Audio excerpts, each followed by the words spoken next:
there's a few kinks to iron out here, as things might be, but hopefully rolling live now here.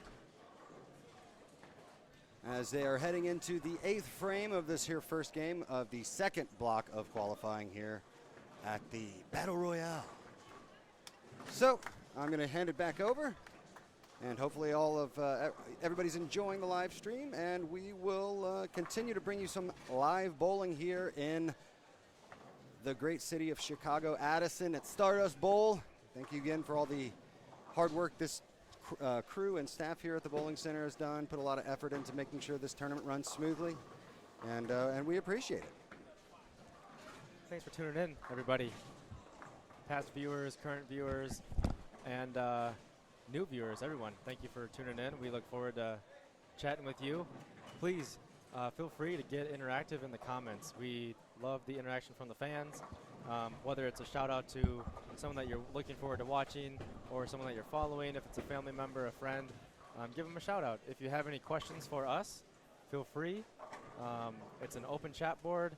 You know, keep it PG. We'll have fun and try to have some content that we can all talk about, learn, motivate, inspire, and whatever else.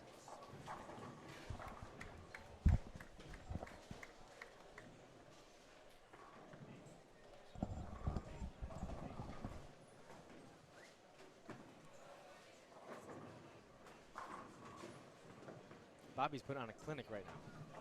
Bobby is putting on a clinic. I need to take some lessons from Bobby.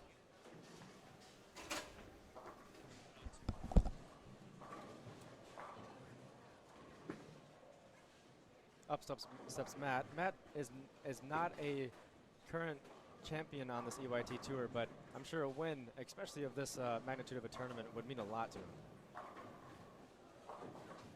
He's got a good game. Throws a nice ball, two-handed, a lot of power.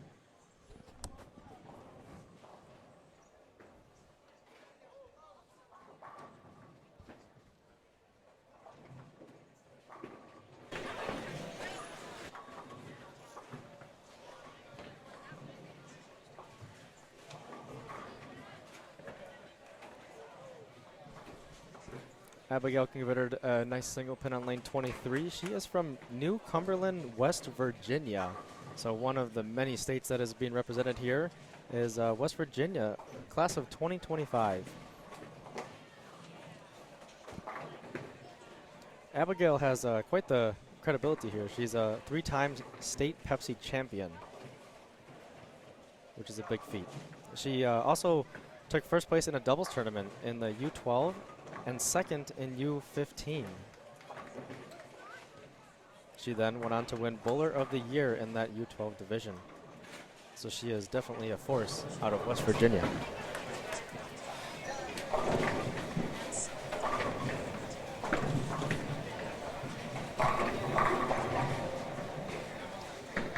Abigail would also like to give a shout out to her coach, Jerry Edwards. Without him, she said none of this would be possible.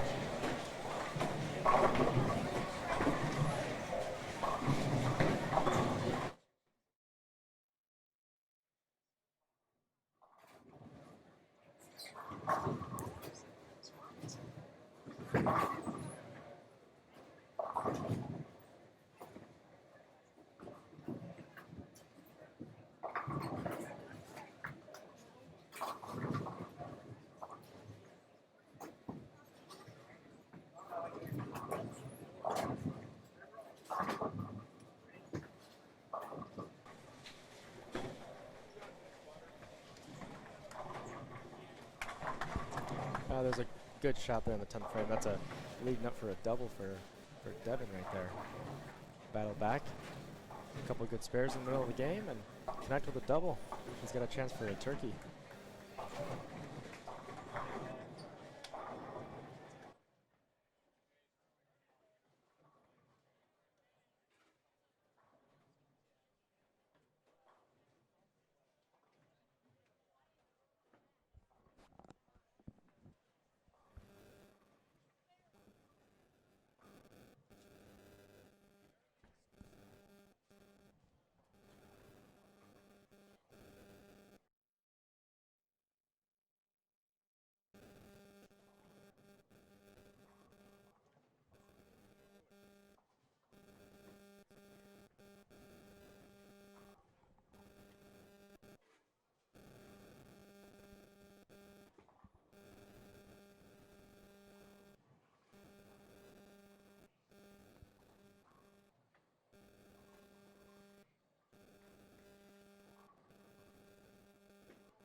Testing.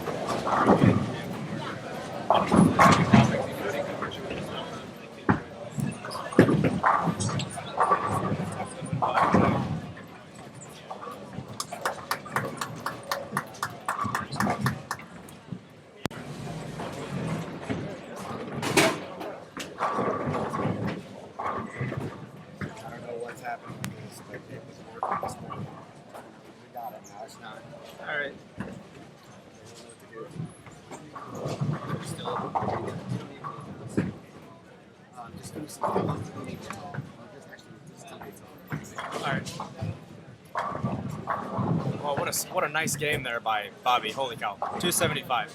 Yeah, that's definitely a start you'd like to have to the round two. That was just impressive. I mean, every single shot. He gave a great example of where to play on the lanes and the shot making that's needed. It was very impressive. That's exactly what we were saying. He kept it tighter to the pocket, was accurate, didn't give the pocket away at all, never threw it too far out. And he just kept hitting the pocket and it kept carrying for him.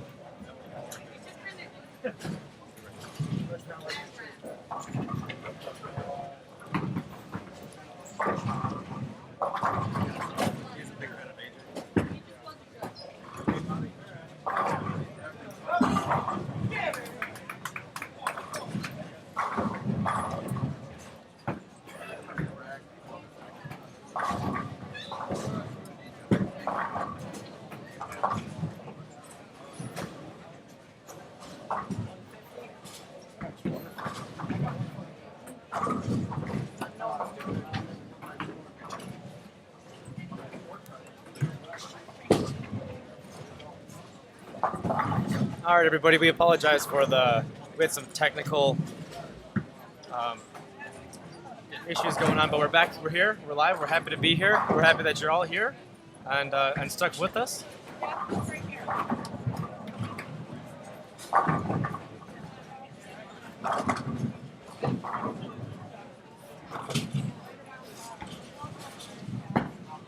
Yes, sound is back. Sound is back. We're back up. We're live, and I'm looking forward to the rest of the day. So, what we just missed, 275 by Bobby, the highest game we've seen on live stream today. I think that's the highest game this tournament so far. And yeah, it was, yes, highest game of this tournament, and that's going to set him up for a great jump in the standings, leading the U20 division. And I would assume still is. We'll get that verified, but it was Alex at plus 150s or so after 5 games. So we bowled 5 games in the morning. We had a short pattern that started at roughly 9:15, and now we're bowling 5 games on a long pattern, and we just saw the conclusion of game 1. Yeah, and after watching game 1, picked up on a few of the athletes whenever they snuck it right outside of the 10 board at the break point. Seemed the ball just hung out there and maybe hit the 10 pin or wash out, but it seems like they have to keep it tighter to the head pin, keep everything break point right around between 10 and 12 at down lane.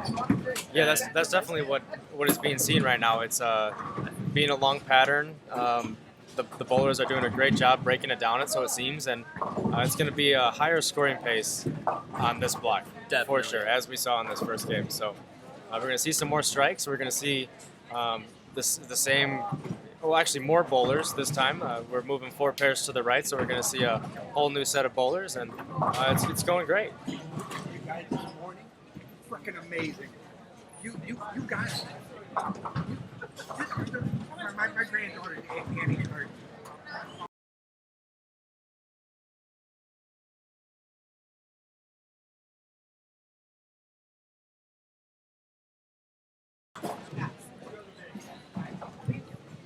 Yeah, I don't know if you guys could hear us earlier, but in the first block, out of the 115 kids or athletes bowling, there's less than 10 people that average 200 or better. We're expecting a big jump in that this round. Yeah, very demanding pattern in the morning.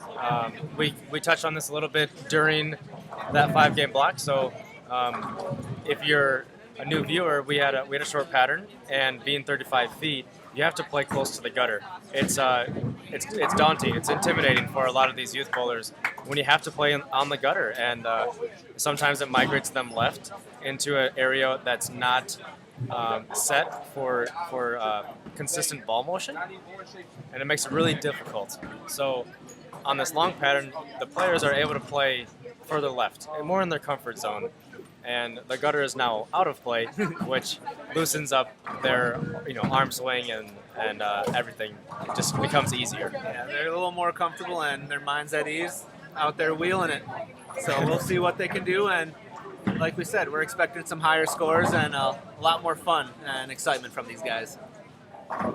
So now as we approach game 2, we have Cameron Crowe. He was in second place at the end of 5 games after the short pattern. He went, I believe it was plus 105? Yeah, and he had a big comeback. He actually started out with the 150, and then he came firing back 240, 220, Wow. 230. So Yeah, I think that was a great comeback for 4 games there. yeah, It's a new pattern, and being a lefty, we did see him struggle this first game. We didn't see the high scores that we were used to seeing from him in the first block. so we'll see if he can make that adjustment on that live stream pair, and we'll hopefully he can figure it out. He's been known to step up when the lights are on. He was the bowler of the year in last season for the EYT, and got some exclusive interview time with him. Diandra was out there in between blocks, and last time he was on live stream, he had a 240 game. Yeah, so hopefully we can bring that magic right back to him. And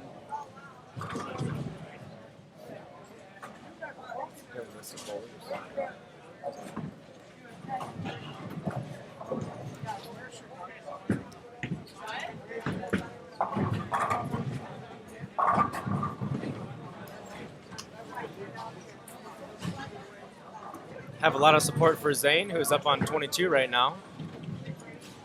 Nice two-handed game. Along with Zane on the left pair here is Nicholas Malawiski, Owen Jones, Cameron Crowe, as we mentioned, Lauren Schaefer, Carolyn Backstrom, and then on our right live stream pair, we have Jordan Blue, Lauren Sanchez, Brandon Mitchell, Russ Cahote, Aiden Kaufman, and Connor Pula. Connor Pulo is also a 2018 U15 player of the year, so we're expecting big things from him as well. And he delivers on point.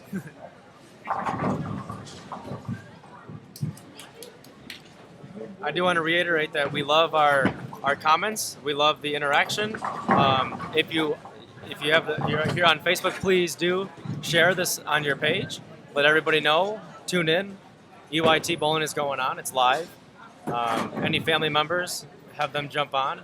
And finally, leave comments. Drop comments. Any comments, any concerns, questions, any information that you want to know. Feel free. Let us know.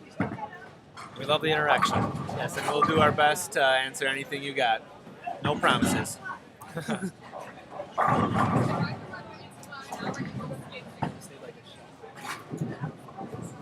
Up steps Owen Jones, lane 22.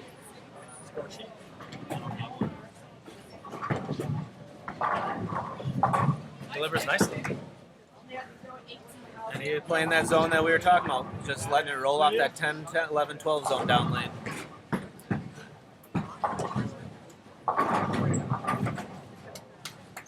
Again, this is Riley Smith. I'm joined by Mason Petrin. And this is the EYT. This is the Battle Royale. As we mentioned before, this is almost like a major in a lot of these players' minds. This is what would be considered one of the biggest tournaments, a part of the EYT tour. And if you're interested, if you wish that your kid was bowling today, don't feel left out. You can always sign up for the next tournament. Head over to EYT's website, which is Elite Youth Tour. Go on their schedule, and you can sign up right there for a full list of upcoming tournaments and everything. It's all on that website. Just saw Cameron throw his last frame. Looks like he's still trying to play the gutter, just like he was doing for the short pattern. Hopefully he can figure that one out and make it work. So he's back here. He's talking to a couple of his, what seems to be coaches or support group, and he's just trying to figure out what's going on. I know he's just started his freshman year at St. Ambrose as a college bowler, and he's really a standout in this tournament today. I think I'm playing this completely wrong. Here we go, a live in-game interview. I'm gonna keep on trying it, guys. So yeah, I'm playing this completely wrong, but hey, I'm gonna keep trying it because why not? So he's aware of his issues right now. Let's see what he comes up with. He might have to make a little change, a little zone change. We'll see. It's to be determined. I'm sure he'll be able to figure it out. He's a smart kid.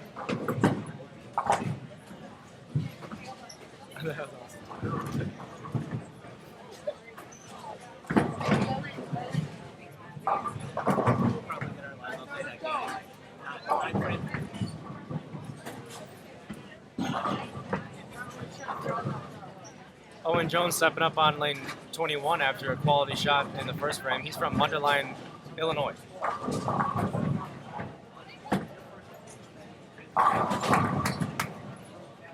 Caroline Backstrom throws a great shot right up the lane and buries it 10 back. That was powerful. You could hear that from Wisconsin, right? Oh, maybe even Michigan.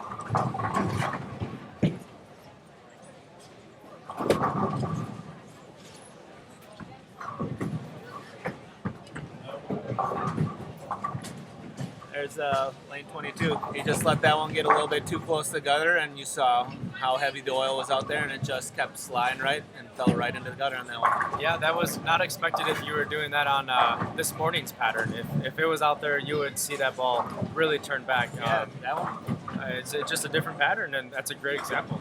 Yeah, gotta drop that game plan from the earlier block, and new pattern, new game plan. Gotta stick with it. Came back with a pretty good shot there. He's battling. He's working hard. All these bowlers are, and the best thing about it is the demeanor and everything. It's he's still in good spirits here. He's back here talking to his coach, it seems, and he's gonna figure something out. Here we got Nicholas Maluski pulling up. Right up that 10 board, came off about 10-11 down lane, and just didn't catch the break and left the 10 in there.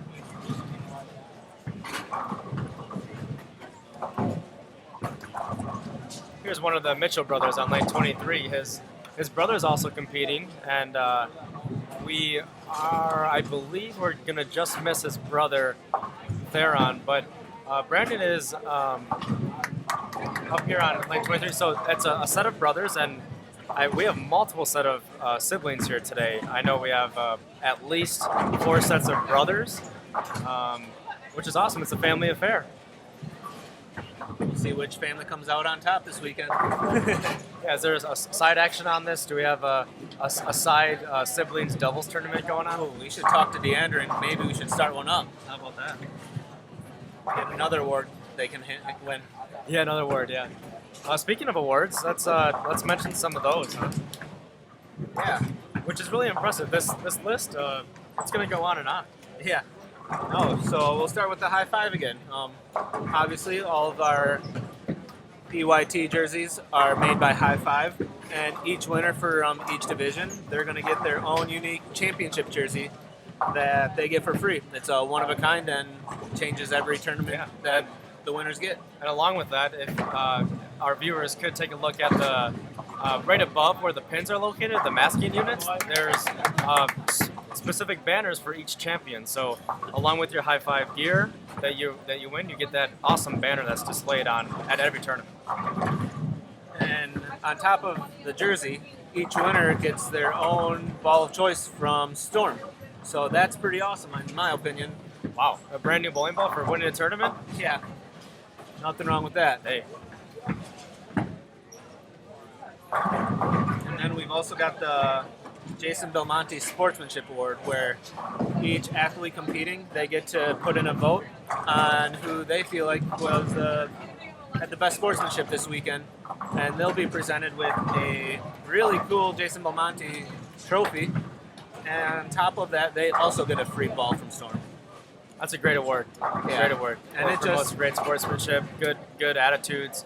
You can't stress that enough. That's Yeah. a great award by Jason. And like we mentioned in the first block, that Diandra and them, they are all about great sportsmanship, great attitudes, no tolerance for negative attitude, and really can't really be hitting chairs or abusing any of the bowling alley's equipment.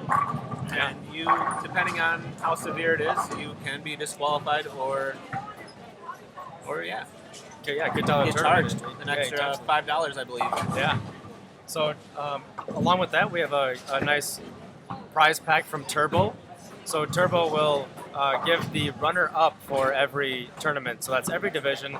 Every runner-up gets a Turbo prize pack. So what are some of the things that a Turbo prize pack might include? Some of the things in the Turbo prize pack, they're all a little bit different, but you can get a puffball, the accessory bag itself, some Turbo patches, some insert tape, and some thumb tape, to Sounds name a great. few things. That'll lighten the blow a little bit of a second place finish. Won't make you feel as bad. Still get to go home with some cool gear. And we'd also like to thank Bowlers Journal for their support in giving the winners, the champions, a 1-year subscription to Bowlers Journal, which covers everything, all bowling. It's going to be PBA, PWBA, and USBC events. Yeah, that sounds pretty amazing right there, to get a free year of subscription to that. Yeah. I'd love that as a youth bowler. Oh yeah, there's a lot of great information. It's going to be a lot of insider information. You're going to have a lot of articles about professionals, and maybe college articles, and it's and physical game tips, mental game tips, lane play tips. It's going to cover everything. Yeah, if you can think of it, it's got it. I mean, if you win this tournament, you are there. Diandra and Jason are definitely setting you up for more success. Cameron's still trying to play up that 2 board. It looks like 2, 3, 4, and just can't quite get it up to the 1 pin, right up to the pocket. So we'll see if he can cover this spare, and he's going to continue making the effort up the gutter. And he said he was going to keep going with it. So. Yeah. Hope he can make it work.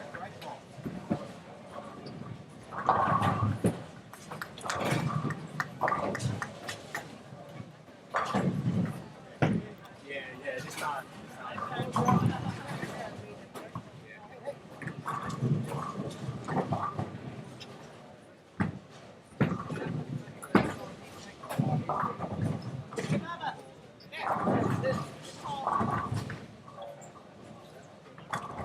Aiden Kaufman's got a really nice form on that.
All right, we got Laura going up here. See if she can make the spare.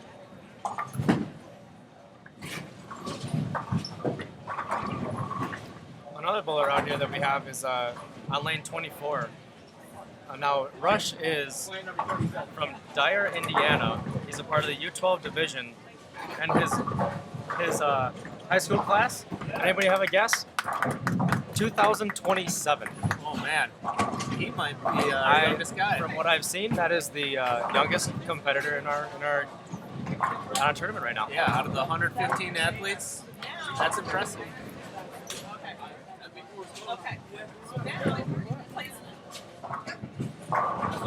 Here we got Owen Jones. We're looking for a double this game.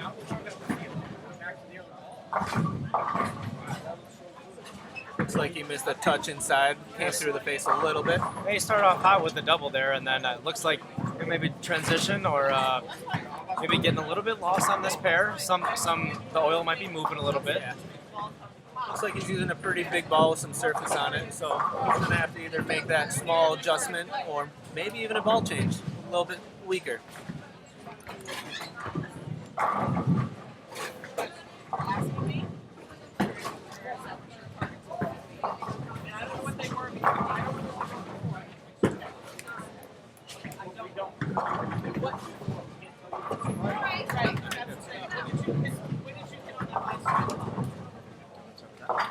All right, we have standings. Standings, everybody. We have an update on standings. All right, after 6 games in and 1 game through this block, in U12 we have Gavin Murray leading at 1,056. Roman Kaporal in second place with 934. Then in third place we got Luke Switalski, Josh Luke Weems. And in fifth place for match play we got Zane Shaughnessy, who is at 842, and we got a few other players about 35, 40 pins behind them. So still a tight race for that top 5 in the U12. Absolutely. What about the U15? All right, for U15 girls, we have Abigail Starkey leading at 1,043, Paige Matiasek at 1,013. In third place, Karina Capron. Fourth place, Jenna Hedgepath. And in fifth place, we got Gianna Brandolino, and the cuts at 958. And it looks like we got the next 5 spots are all within 45 pins. So U15 girls still in a tight race. And then for the U15 boys, we got Landon Jordan leading it with 1,161. Comfortable lead over second, which is Aiden Kaufman at 1042. Kyle Prangers in third, Donovan Lake in fourth, and Judd Barron is in fifth. And fifth place match play cut is at 993. And it's looking like another tight race, looking like 40 pin difference for the last 4 spots going into it. And the one spot outside the cut is 1 pin behind. Yeah, so definitely got to stay on your game here. How about U20? U20, we'll move up to the U20 girls now. Leading is Jillian Martin at 1108. Very closely behind her is Megan Kohlberg at 1100 on the nose. Those two have been battling all day in first and second, and Jillian had a 162 her first game, followed by Megan's 218, so that was a big flop in the standings there. In third place, U20 girls, Barbara Lunsford at 1080. In fourth place, Ronelle Yulandi at 1060. And in a tie at fifth for the cut spot is Haley Schwark and Bailey Delrose. They're both at 1056. Now for the U20 boys, we had a flip in the standings. So previous leader Alex Acosta is now in second place, and leader is on our live stream pair right now in Cameron Crowe, who just delivered a nice strike there in the 10th frame. He's at 1298 and Alex is at 1295, so they're 3 pins separated. Followed by them is Adir Zaworski in third place, Brandon Caruso in fourth, and Nolan Blessing in fifth. 3-way tie for fifth place. Nolan Blessing, Todd Renee Fournier, and Brandon Kidd. Wow. 2-way tie and 3-way tie at the U20 division. Yeah, it's going to be a tight finish to close out squad 2 here, so let's keep an eye on all them guys and see where they fall after 10 games. Yeah, experience might come into play, especially on the U20 side of it. I know we have Jillian Martin, who is now a Team USA member. She won the U20. She qualified first at Junior Gold in U20 this summer, and she's classified as a U15 bowler. Yeah, so she skipped the U15 and the U17 division just so she could compete against the older players and get that experience against the better older players with more experience. And she went out and proved that she can beat all of them. Yeah, and the experience too. Like Cameron here has Player of the Year now underneath his belt. Alex as well in the U20 division was Player of the Year at one point. And then the guys battling for the cut, there's a couple of past UIT champions. That experience might come down to it. Yeah, and it's just because you have a bad game or two, you can't give up. You gotta learn from each mistake and from each shot and do your best to adjust. And that's what I'm expecting out of those guys. Yeah, absolutely. It's a great tournament out here with a great turnout, and it's been a great time. I've really enjoyed my time here so far. We have a long way to go still, and 3 more games today, 5 more games tomorrow on a medium pattern in qualifying. So please do tune in tomorrow and check out the final push for the top 5. It's a tight one. It's been tight since we started, and I wouldn't expect anything less. Yeah, no signs of it slowing down. Not at all. I mean, a 3-way tie for the last spot, I'm not sure the last time I've ever seen that. Oh, yeah. You're going to start seeing the nerves come into play towards the end here, so. Yes, it's going to get interesting. So we'll see who has the nerves of steel and can push through. And you can really tell, right, when a bowler gets nervous, they tend to get out of sync. They get out of rhythm. And it's something that you can see as a spectator. You can just kind of see it unfold. And as a bowler, do you have any advice, Mason, on when things get tough, when you get nervous, when you have to deliver a good game to get in that cut spot? Yeah, what I try to focus on, I try not to watch scores when I'm in tournaments, to be honest. When I do, I focus on the lanes. If you beat the lanes, you're going to beat your competitors. That's all you have to focus on. Yourself, the lanes, no one else. Nothing else matters. If you do your job, everything else will fall into place. Whoa. Did we just get cut off?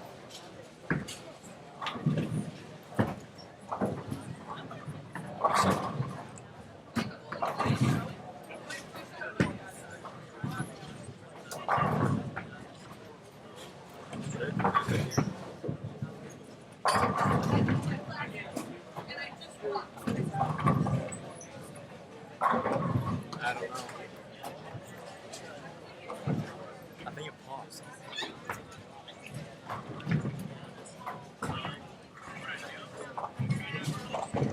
Yeah, it just stopped. Do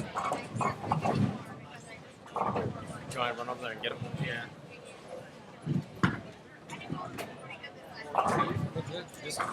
It's back now. It's just back. Oh, it was the bit rate. Your bit rate dropped. What is that? Is that our fault? Yeah. So we're back. All right. Yeah, we're getting our viewers.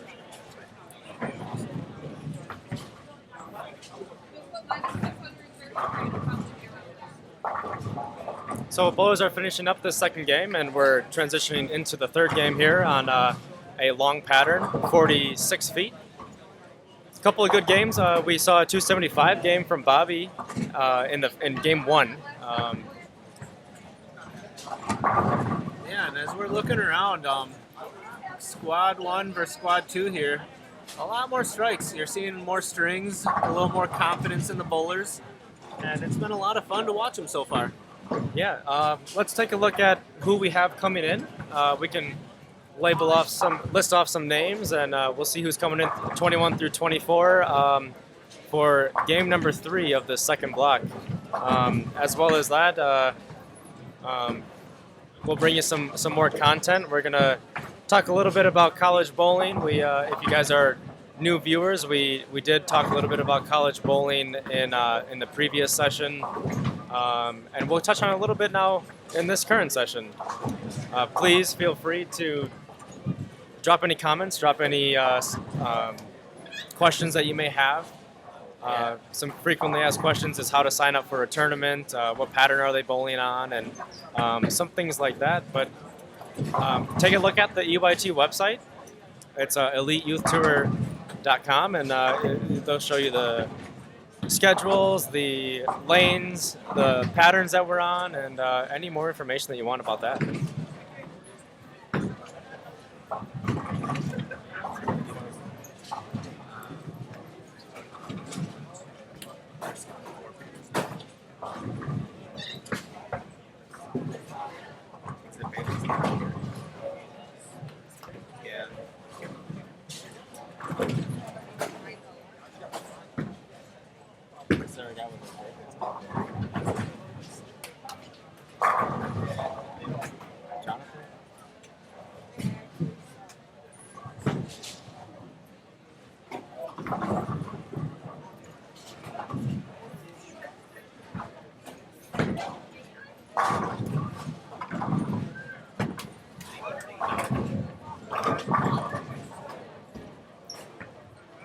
Again, this is the EYT Battle Royale. This is considered one of the largest EYT events of the season for these youth bowlers. I am Riley Smith, joined by Mason Petrick, and we are honored to broadcast today. It's been a good time. This is a great new experience for us, and I'm having a blast back here.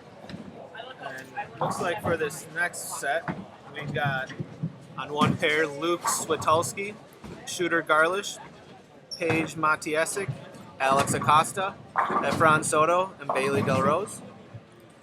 And then on the other pair, looks like Nathan Downing, Griffin Jordan, Sebastian Beth, Joshua Baumsteck, Jonathan Scalone, and Monica Darrow. So we're excited to have some of them as Efron Soto is the 2019 U15 Player of the Year this year. So we're excited to have him. And this group has not touched the live stream yet. It's a new group from this morning. They're moving 4 pairs to the right every game. So we're going to get some new bowlers in here, get some new faces, and see what they have to offer.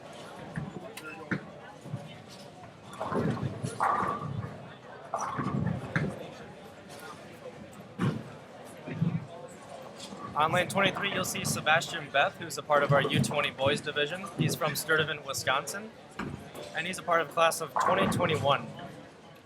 I know he is interested in bowling in college. He's going through some of his recruiting process and touring of schools, so we'll touch on that in a couple minutes. Once we get this game started, Mason and I will kind of go through some of the recruiting process and some of the tips, maybe visiting colleges and what to look for and things of that nature.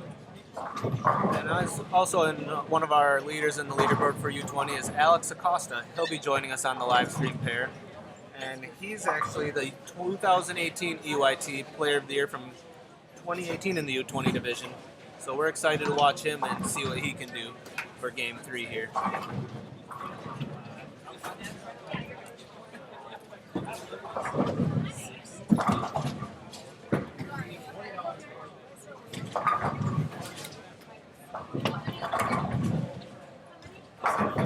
Leading off on lane 24 is Joshua from Chicago, Illinois. He's a recent competitor in the Junior Gold Championships, and one of his proudest moments of his bowling career so far is for the first time, he was in the top 20% of his age division. So not only did he compete, he made a really good showing.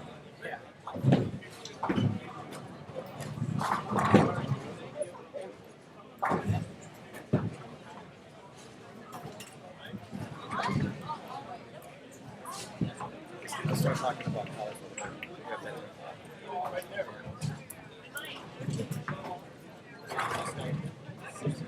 So while we wait for the new set of bowlers to come in, let's let's start talking about our college process a little bit, Mason. It's a big transformation. It's a big process. It's a really big stage in life, honestly. And we, both you and I, being college bowlers, alumni, we've been out of school now for a couple of years. We went through the whole thing and might be able to shed some light on the topic for parents and bowlers themselves. Yeah, especially coming from a high school to college, there's a big difference. You typically on high schoolers, you're bowling on a typical league house shot, and in college, they have sport patterns and challenge patterns, and they don't tell you the patterns before you bowl on them. You find out once the weekend's over, and there's a lot of practice and training and coaching that you have to be open to. And if you want to succeed at that next level, you gotta be willing to sacrifice all those hours. Yeah, it's a great next step for a lot of these youth bowlers that take it seriously is college bowling. And so many more programs are adapting college bowling. They're implementing it into their programs, and it's a growing sport for sure. I mean, just 115 bowlers here today is a great start, and I know there's a couple of colleges with recruiters in attendance. A couple of coaches are here, and let's talk about that process a little bit. How about maybe how coaches would recruit, and then we'll talk about how these bowlers can actually recruit the college to know that, yes, that's a good fit, or no, it's not a good fit. Yeah, and especially as a former athlete and a former coach for college, there's a lot of things that go into recruiting. Not only are you looking for talent, obviously, the eye test, you can tell a kid if he's got the talent or not, but there's the attitude. Your attitude's a huge concern for coaches. If you're not a true team player and you're throwing temper tantrums left and right, they're not going to want somebody like that sitting on your team and representing the school. Yeah. And even if they do want to take that chance, it might affect the amount of scholarship they offer you. Yeah, that's a good point. Very good point. And so you're always wanting to be on best behavior, which this tournament's all about great sportsmanship and attitude. So that's what I love about this tournament. But then there's also finding the right fit for you as a student and a student athlete. I know I traveled to several different schools, fell in love with a couple of them. I ended up going to Robert Morris in Chicago. And I actually told my parents, we got halfway there, I told them to turn around. I was like, I'm set on the one school I wanted. They still made me go through it.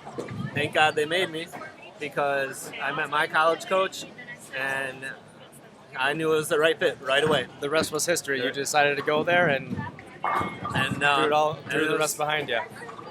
No regrets on that at all. Very Loved cool. every second of college bowling and everyone that I've met. So what were some of the things that really drew you into your college selection? Some of the things that you really fell in love with about some of the colleges? Obviously, it starts out with the coaching staff. If you don't get along with the coaches right off the bat and you just don't feel like it's going to be a proper fit, do what makes you happy. Do what you know you're going to work with and the style of coaching you enjoy. Otherwise, you're going to be miserable and you're not going to be happy with the decision you make. Yeah, and it might ruin your outlook on bowling, which we, as bowling fans, we don't want that to happen. We want to, I want to see the best out of every situation. So wherever these athletes choose to go to school, I hope it's the best fit for them. So yeah, their connection with their coaches. Hopefully, during a recruiting visit, you can meet some of their players. Yeah. Which I think you had the opportunity to do. Yeah, it was great. They brought me down for one of their practices after one of the national tournaments, and I got to see how they bounced back from not hitting the expectations they wanted, how the kind of practices they were putting in, what the coach expected, and my decision came down to the coach truly cared about the player, not only as a player, but as an individual, as a person, and he wanted us to see us grow and become great people inside and outside of the sport of bowling. Yeah. And that's what really locks me in. Yeah, it's more than just coach. It's more than just coaching bowling. You're also a life coach. In some situations, as I speak on my experiences, I attended McKendree University, and my coach is actually, I think he's watching right now, and Dennis Knepper. So I'll be sure to be on, send him high praises. But Dennis is a great guy.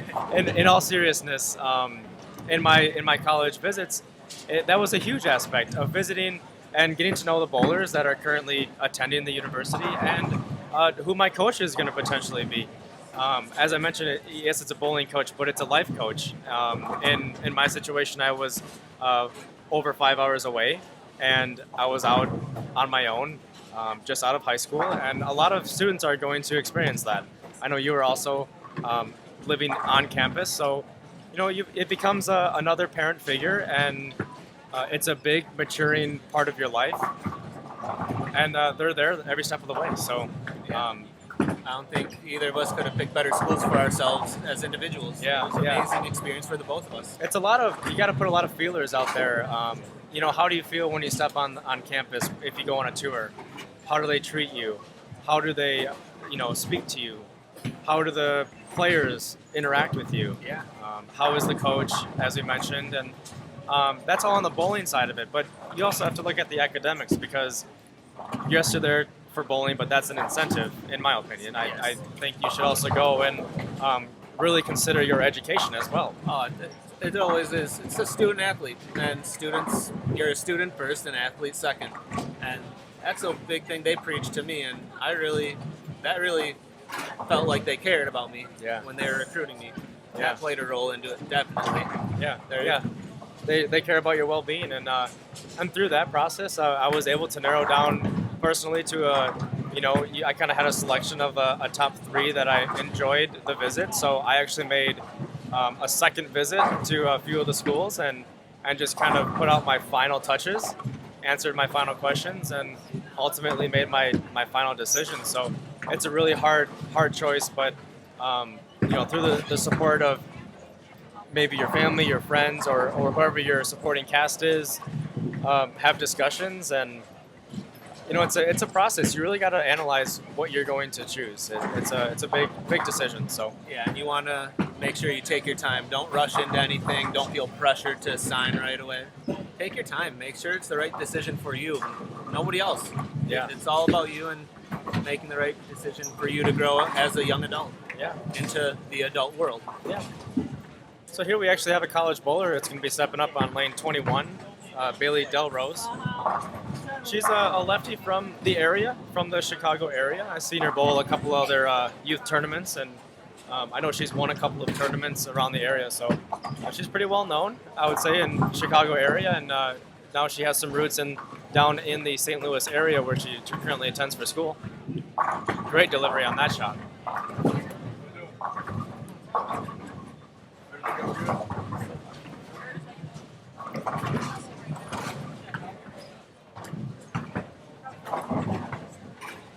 As you can see, a lot of the players are playing that 10, 11, 12 zone down lane at the break point, and all of those players are keeping it in play, hoping for a few breaks here and there, and hopefully knock off a big game.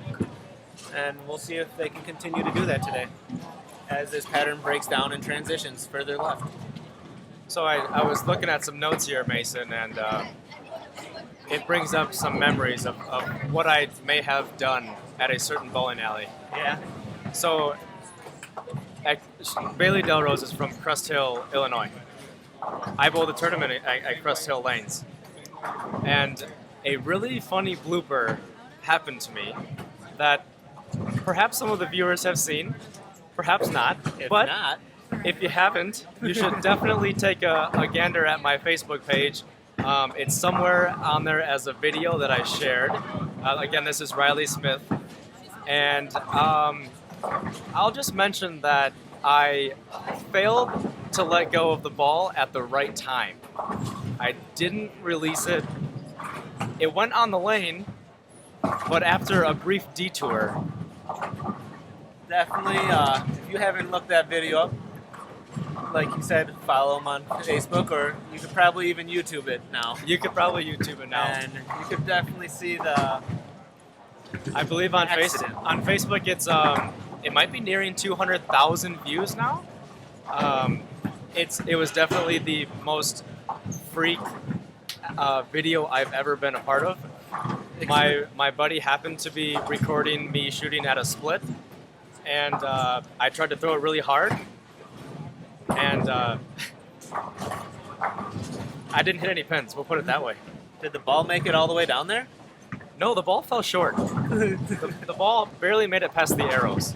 Oh boy, doesn't sound too great. I'll have to give that one a look later on tonight. It is very goofy. But Crest Hill, that's where it was at, Crest Hill Lanes, and one of the funniest moments of my life. I wish I Also was there. very embarrassing.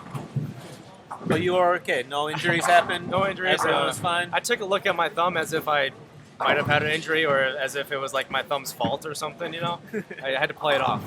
Yeah, it's never your fault. No injuries though. Nimble as can be. So back to the bowling action here. We're looking for some updated standings. Looks like everybody has started their third game of qualifying here on the long pattern, block number 2.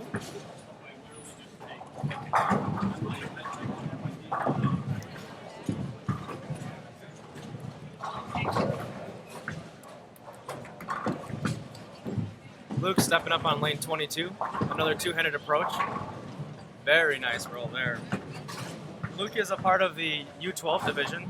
He's from Oak Forest, Illinois, and he is a back-to-back EYT champion. So he's looking to get a third one here, it looks like. Luke has also won the Illinois State Championship in 2018. Yeah, so he's really coming into his own this last year and a half or so. Looking for big things to come out of the U12 division for him. Very impressive. I think for his age, he's able to add a lot of power behind that two-handed approach. Yes, and it looks like he's fairly accurate with it as well. And that's the hardest thing, you know, as you're teaching these very young bowlers that are young, under 12 years old. It's, you know, how can we get them to be accurate and powerful, you know, while still developing their skills? It's a big challenge, and the two-handed game has changed the game forever. Thanks to Jason Belmonte, who is a proud supporter of this EYT tournament. It's a great example of what's to come, and Luke is putting on a great show for us today. So one of the younger bowlers here, and one of the best in his division. Friend walks away with that trip 2-pin forward. Very fortunate. Ooh, we like those. The best.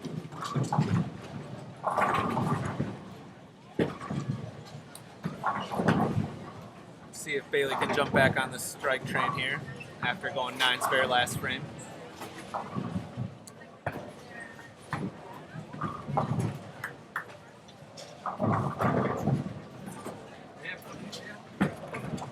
Superstars do. Yeah, we did hit like 150 views or viewers at one point. Nice. They're going for 100.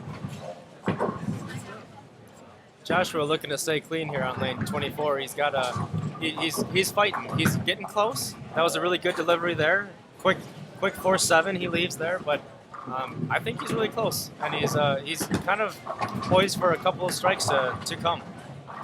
Cleans up the spare nicely, and clean game's going. We like slashes, not dashes. Yes. Spares are the more important right now in these patterns. Stay clean, catch a few breaks, string a few, and find that 200. Grip and rip, maybe. Just hammer the holes. Stand left, go right.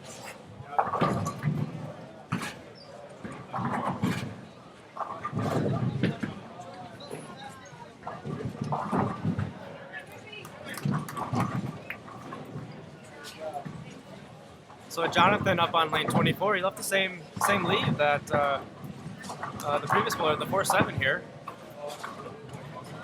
Unable to convert. However, Josh, his most vivid memory and most proud moment of bowling was finding out when he won the ISBPA Grand Prix tournament. So I believe that's a tournament that lasts more than just a day. Like this is going to be a 2-day tournament. I believe that is a ongoing tournament. So when he found out that news, you know, that was a career-defining moment for him. Oh Yeah, definitely something you can build off of and kickstart a bowling career and move forward and continue to have that confidence, knowing you belong in the championship circle.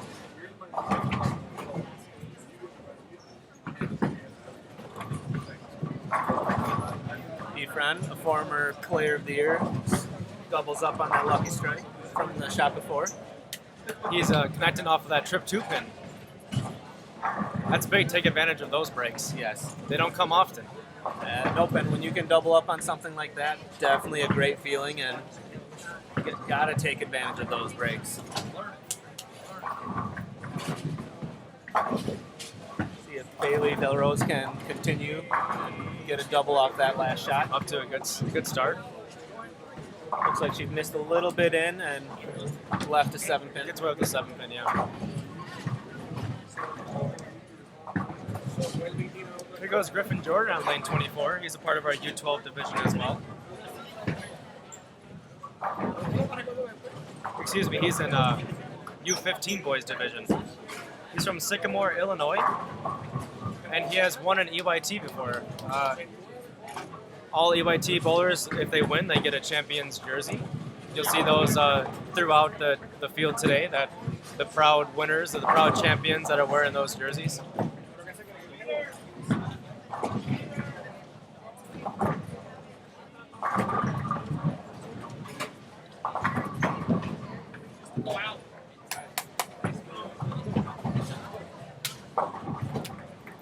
Mr. Soto looking to build off that double and looking for his first turkey of the game here. Take full advantage of that 2 pin forward from frame 4.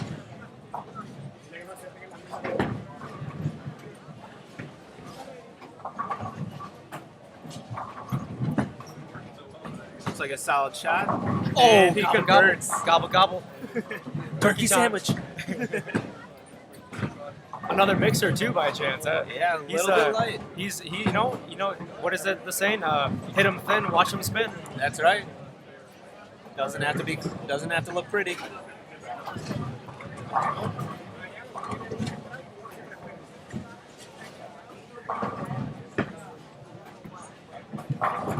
Luke looking to convert this.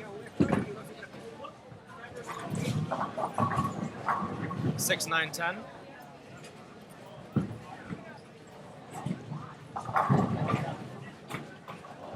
And as these lanes are transitioning, you can tell the bowlers are already making the bigger moves left, hitting on the ball a little harder, freeing up their swings, and they're going to start taking full advantage of the lanes opening up, and it's about time to start making moves up the leaderboard now. This is when you can put some strikes together, and this is when you might be able to put some pressure on the people in front of you. Yeah, and as long as you can keep that pressure on them, always a good thing, because they can feel you coming, and if they start thinking about it, you're going to get in their head, and mental game's huge. So I just want to touch on, Bailey's got a very nice look out here as a lefty. Cameron, who is the two-handed lefty that we saw previously on the live stream pair, he's got a much higher ball speed and a higher rev rate, and he didn't have the greatest look. Now, Bailey has a lower rev rate, a slower ball speed, but I think that combination is allowing her to play that same part of the lane that Cameron was, but with better success. So it's not always the best to have all the power, all the revs. Sometimes finesse comes into play, and that's what Bailey's showing us right now with the great start to her game through 6 frames. Yeah, she's been very impressive so far, not giving away the pocket, keeping it in play, and she's catching those breaks, knocking those corners out. She's been fun to watch so far. Yeah, it's just interesting to see the different types of bowlers and how they play the lanes, and specifically in this case we have 2 lefties that are completely different, two-handed, one-handed, and the one-handers give us a good show. Sebastian Beth is stepping up here on lane 23. He comes out of Wisconsin, Sturtevant, Wisconsin, that is. We're proud of our Wisconsin bowlers, so we're always cheering for them a little bit. Sebastian's not a current champion of an EYT event just yet, but I know he's put in a lot of practice. This tournament's not too far away from my hometown where I actually bowl out of, so I see him a lot. I know he's putting in a lot of work, he's getting a lot of practice, and I wouldn't be surprised if he made a showing this year at some point and took home a win. Yeah, just got to keep putting yourself out there, and that championship will find you. If you keep putting in the effort, Yeah. all those hours add up, and they are well worth it. Put yourself in the right position, and good things will come. Any given day. Standings update here after 7 games total. We have 5 games in the morning, 2 games completed here, halfway through the 3rd game of this block. So we'll start with U12. This is a mixed division of the guys and girls. In first place is Gavin Murray out of Orlando, Florida. How about that? Oh man, yeah, he's making a trip, and he's putting a hurting on the field. So He is. He's leading by almost 100 pins over Roman Caporro. In third place in the U12 mixed is Luke Stewaski. In fourth is Josh Luke Weems. And in fifth is Lilia Williams from Denison, Ohio. I saw a Dayton, Ohio shout out in here, so there's another Ohio native. The 5th place score is 981 for the U12 mixed, and we're not too far back for 6th and 7th place. all right, and then we'll go into the U15 women's division. We got Abigail Starkey from Schaumburg, Illinois, leading with 1185. Then Paige Matiasik from Lockport, Illinois, with 1171. Gianna Brandolino from Shanahan, Illinois, 1162. And 4th place Karina Caprone, and 5th place Savannah Dixon, and 5th place cut is at 1109. But it's a tight race. In 6th and 7th place, it's only 1 pin back and 2 pins back. So it's still tight for the women's top 5 in the U15. Then for the U15 boys, we have Landon Jordan from Sycamore, Illinois, leading by almost 200 pins. He's at 1384. I just shot a 223 game in that 7th game Yeah. there, so he's breaking away. Big move there. Then we have Aiden Kaufman from Elwood, Indiana. He's at 1199.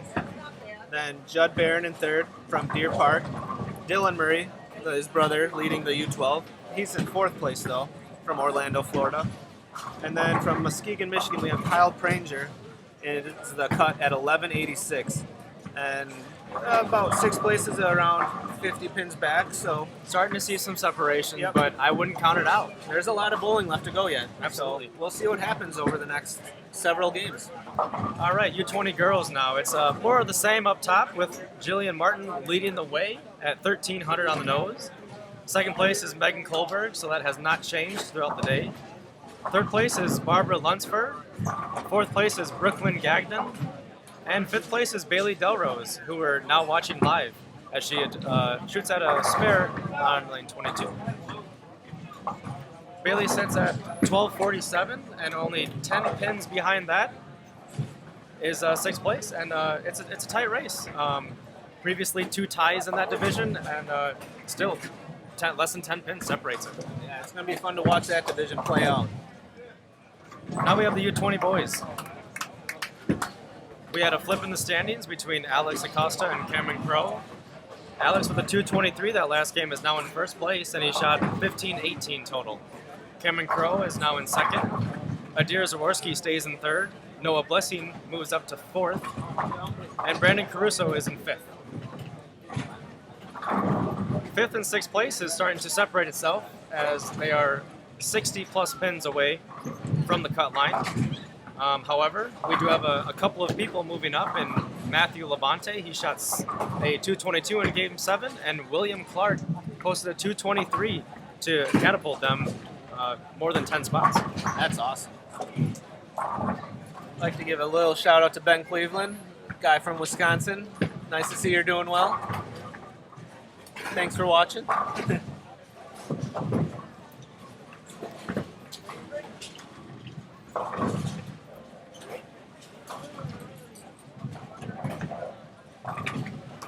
The string of strike stops at 4. Yeah, it did, but he covered the 9 spare. That's a good spare. Take 9 spare all day on this. Here's Sebastian looking to connect on a turkey. This is my favorite time. Oh, we know it is. I think he'll convert it for you. Gobble, gobble, gobble. Turkey time. sandwich.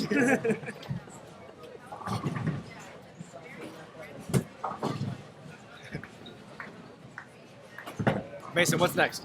What's Sebastian got to get now? You know what that is. Come on now. Hambone!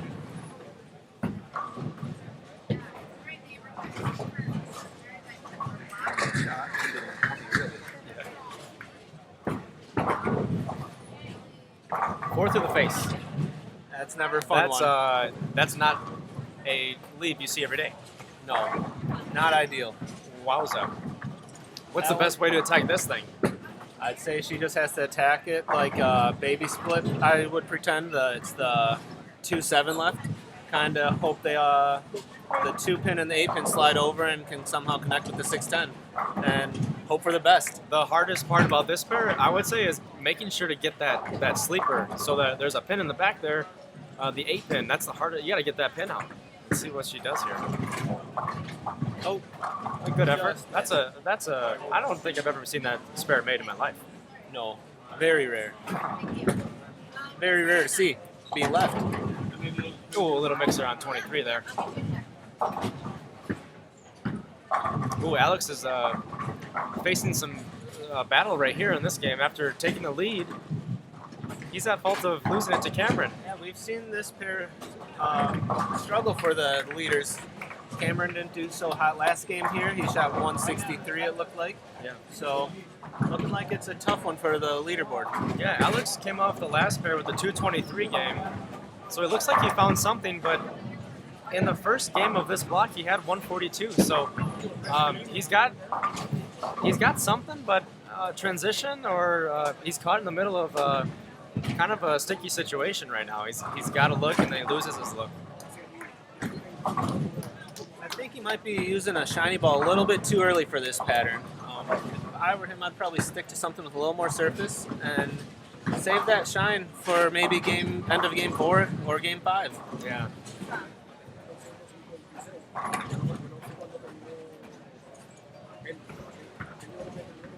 Just need something to slow it down a little bit. How are our viewers doing out there? Any special shout outs that you'd like to give? Anybody watching, any kids, any nephews, nieces, any family members? Where's everybody from? Got any long distance? The furthest competitor is Orlando, Florida. Tell us if we're wrong. And Yeah, tell us if we're wrong. we've been wrong before. I don't know about that. Unfortunate break there, taking the 10-pin right off the 6.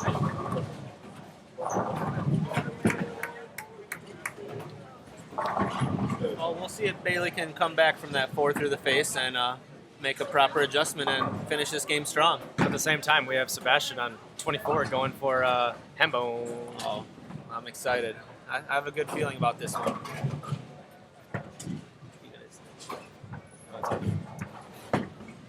And he gets it ham bone all day, every day. Boom! Making a run at this one.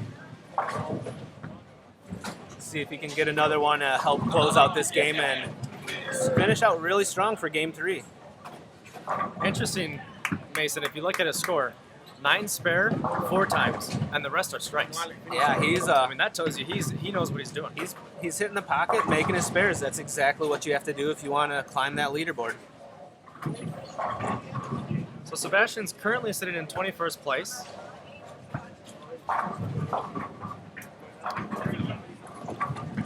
But looks like He's going for, he'll be in 220s in this game, and that should catapult him up several spots probably. We're going to see him jump probably 5 or so spots at a minimum. And actually, his first 200 game of the tournament, so he's got to be feeling good after this. Oh yeah, You're on live stream, highest game of the tournament, momentum. Lanes are starting to open up, loosen the swing up. I'm sure he's going to start making a little bit of a run here to close out the second squad here. I saw him talking to also looked like his coach, or maybe also looked like his father over there, and they were chatting it up, trying to figure out a game plan. And yeah, they're clapping now. they're happy with that performance, and Yeah, he's going to carry it on, hopefully. hopefully they can stick with that and make the minor adjustments as these games move on and the lanes break down. So we'll have to keep an eye on him if he continues throwing 220s like Yeah, that. that could be a sleeper that sneaks out, and makes a run for that top 5 spot. Yeah. A lot of bowling left. Still 7 games to go, so he's a guy to keep an eye on if he can keep it going like that.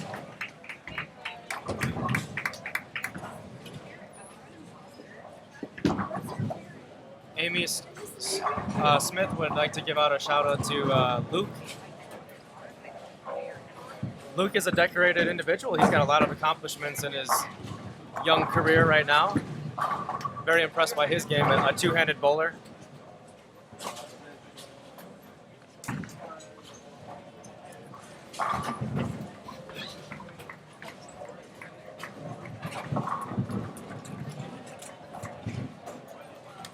And then looks like we also have to give a shout out to Landon and Griffin Jordan.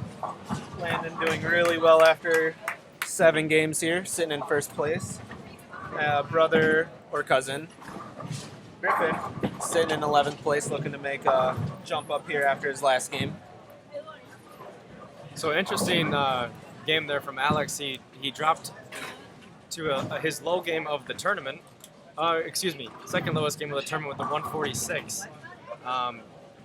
If Cameron Crowe was able to put together anything close to a 200, we'll see another flip in the standings. Yeah, it'll be fun to watch. They're gonna make it interesting for us. And they are fighting for a bye if they get the high seed, which means you don't have to bowl that first match, which is important. You get the automatic slide into the championship match. It looks like Landon and Griffin are twins. That's good to know, and we'll have to give them a shout out and say hi to them for you when they run by us. Hopefully they have their names on the back of their jerseys. Otherwise, Yeah, we'll be in trouble. we'll just tell them to say hi. I wouldn't doubt that they do, though. There's so many cool jerseys out here. All many high five jerseys, the dye supplemented. Everyone's dressed very sharp. They all look very professional. If you were to walk in as a spectator that didn't know much about bowling, you might think this is some type of professional event. Yeah, like we said, their ages from 6 to 20, and they're all acting well above their age. It's been very impressive to watch. Not a lot of attitude or complaining from anybody. It's been a great tournament. So Efren was able to close out with the 202 game. He had a couple of opens with the 8-1s, which kind of set him back. But another solid game for our bowler of the year in the U15, I believe. Yep, he is the 2019 U15 Bowler of the Year. Congrats to him again.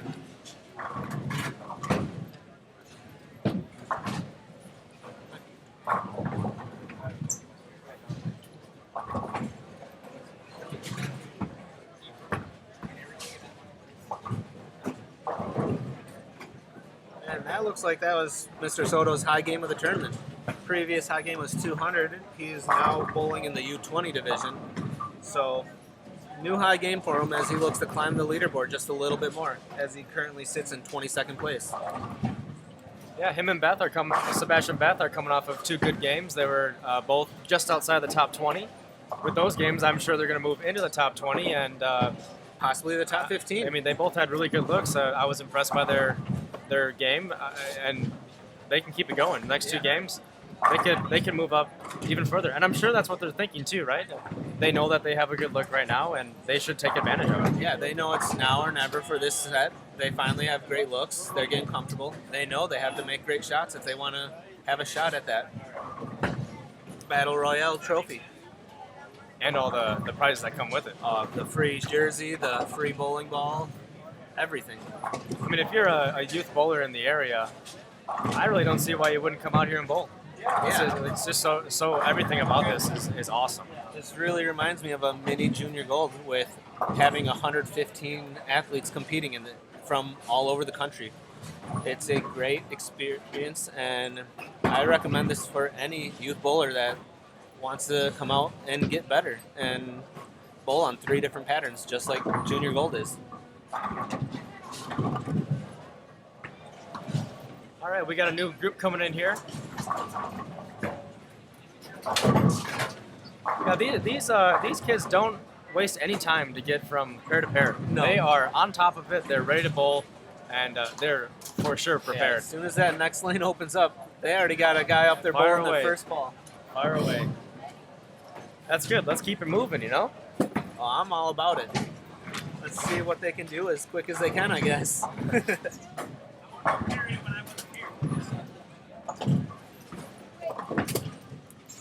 Reese converts the 10-pin nicely. Got a good physical game. His spare ball matches his jersey. I don't think he planned it, but Hey, it looks good though. looks good.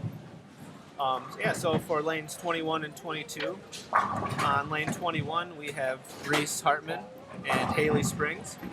On 22 we've got Royce Grados, Jenna Pitts, and George McCoy.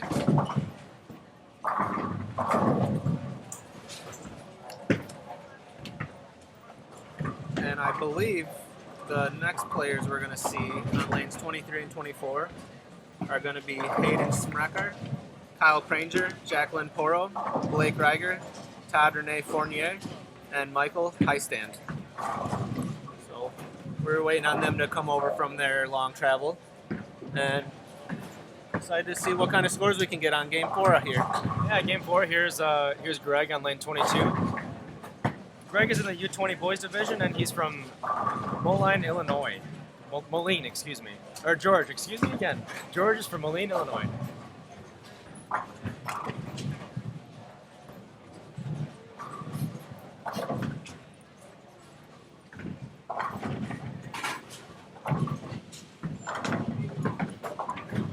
Jenna Pitts is coming up on lane 21. We'll see here in a moment. She is a past champion.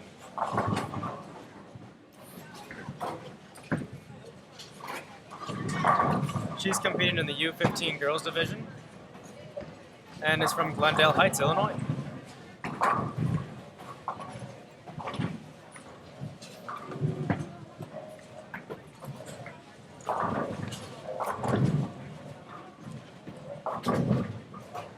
Reese came a long way. Reese is from South Dakota. Yeah, that's not What a trip. That's not a short drive or flight at all. Wow. How cool is that? He's a part of the U20 boys division, and his graduating high school class is 2020. So quickly coaches. approaching, and college coaches, if you're out there, take a look. I think he's got a pretty good physical game. Oh yeah, he seems to be cool, calm, and collected. So that's always fun to have. And good to have in a team atmosphere. Nice soft hand at the bottom, good release. Poster shot. Yeah. So far, he's 2 for 2 on 9 spares. Hey, that's slashes, not dashes. Yeah, especially in the college game, it's harder. You're not going to strike as much, so those spares are going to mean twice as much, if not more, at the next level.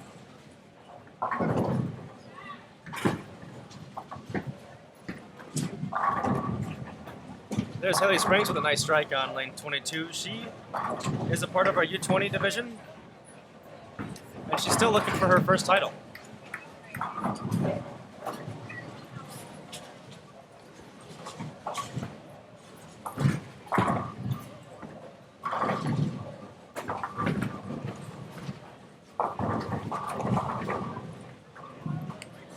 Springs?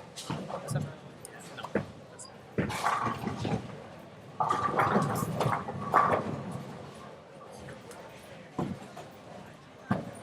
Royce is competing in our U15 division. He's from Sycamore. He picks that spare up, taking the 6 off the wall into the 10. There you go, 3 clean frames in a row. Hey, lean is what's going to get you to that next round. With a few lucky breaks, and you'll be looking good. Reese looking to stay clean as well with that blue spare ball. Converts. I'm telling you, that's where to go. If you want to make your spares, here you go. All of our folks listening, match your jerseys to your spare balls, and you'll be like Reese. Oh, it's almost guaranteed to pick up your spares. I mean, that's 9 spare, 9 spare, 8 spare. I don't know what else you want from a spare Hey, ball. I'm thinking about going to get one right now.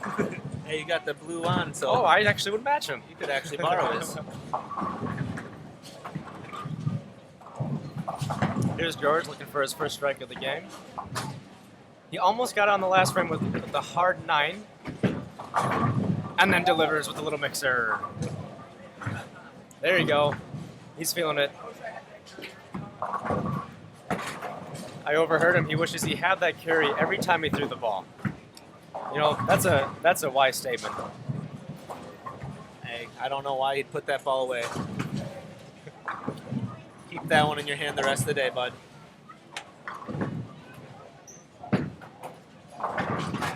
Good delivery by Reese there. Oh, he slaps gets the that 10. one out. He gets the 10. There we go. He said, I don't need that spare ball anymore. Puts that one down. Oh.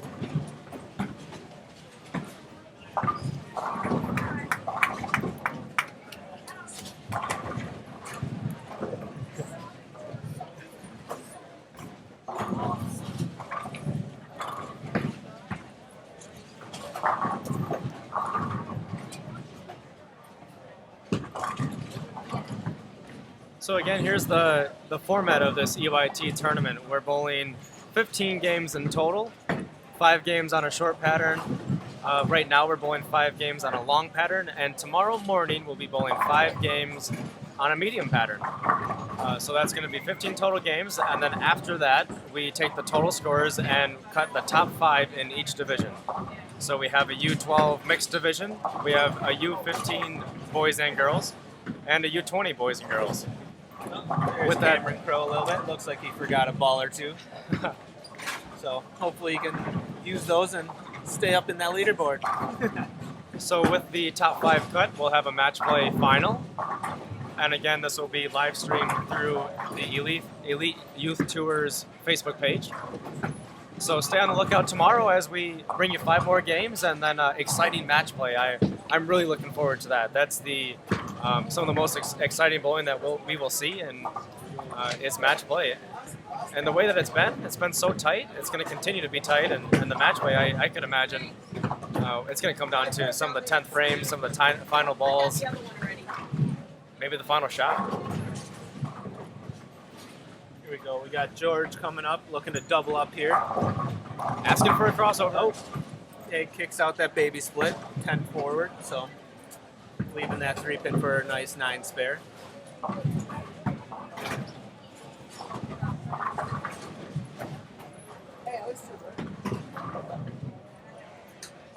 Here's Blake stepping up on lane 23. He comes from Grafton, Wisconsin. Delivers a nice, powerful strike there. That's a good statement on your first shot on the EYT live stream. And he is a past champion of this tournament, so he knows what it takes to win it all. Yeah, he's looking to get another one here this weekend. Here's Todd Renee. Very nice. Oh, that's the first time I've seen him throw a ball. That's nice. That's very clean. That was like butter off his hand.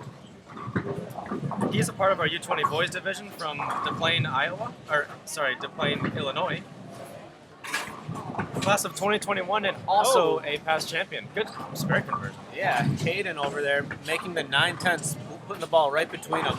That's a tough one, and he's all smiles after that. Oh yeah, look at him coming across the live stream. He's got to go tell his friends about that one. That's for sure. I would too. That's not an easy one.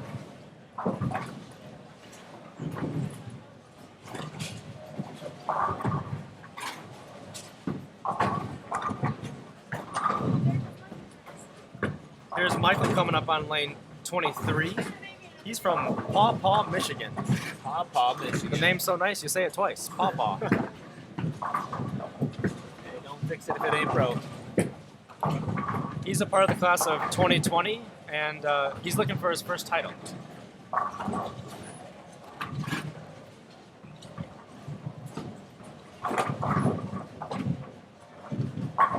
Kyle Pragan, also from Michigan, Muskegon to be exact. He's a past champion. Here we got Reese looking for 3 in a row here. Uh-oh, let's get ready for it. My favorite time.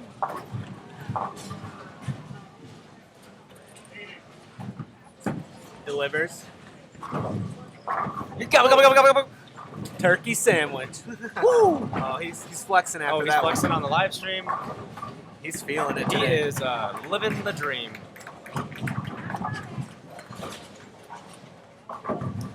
going back to Kyle Pranger, he's a recent champion, and his highest accomplishment was winning a MJMA championship, which I know is very competitive out of the state of Michigan. In addition to that, his favorite thing about bowling and tournaments is meeting new friends from all over the country.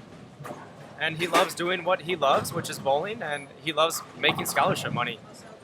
3 really good reasons to love youth bowling. Yeah, can't go wrong with any of those 3. Get to bowl, get to make a little money for college in the future, and you make what could be lifelong friends through the sport. Yeah, really, what other sport, I'm not aware of any, that you can actually win scholarship money and put it towards school.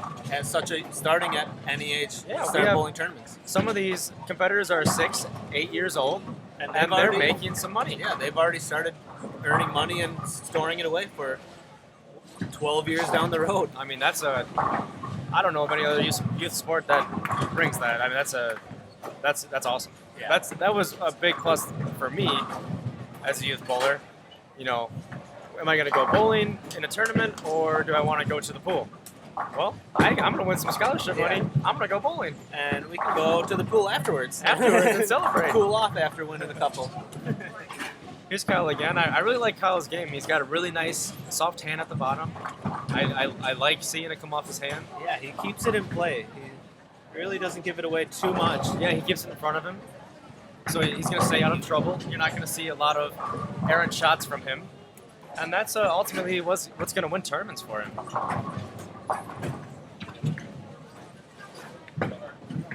And back to the meeting friends part. I mean, what a great sport that we play to bring all these athletes together from all these different areas.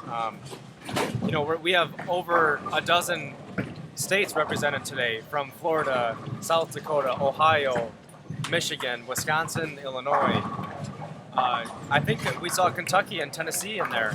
Yeah, It's incredible. I mean, you don't meet players from other sports that you compete in from all over the country at random tournaments.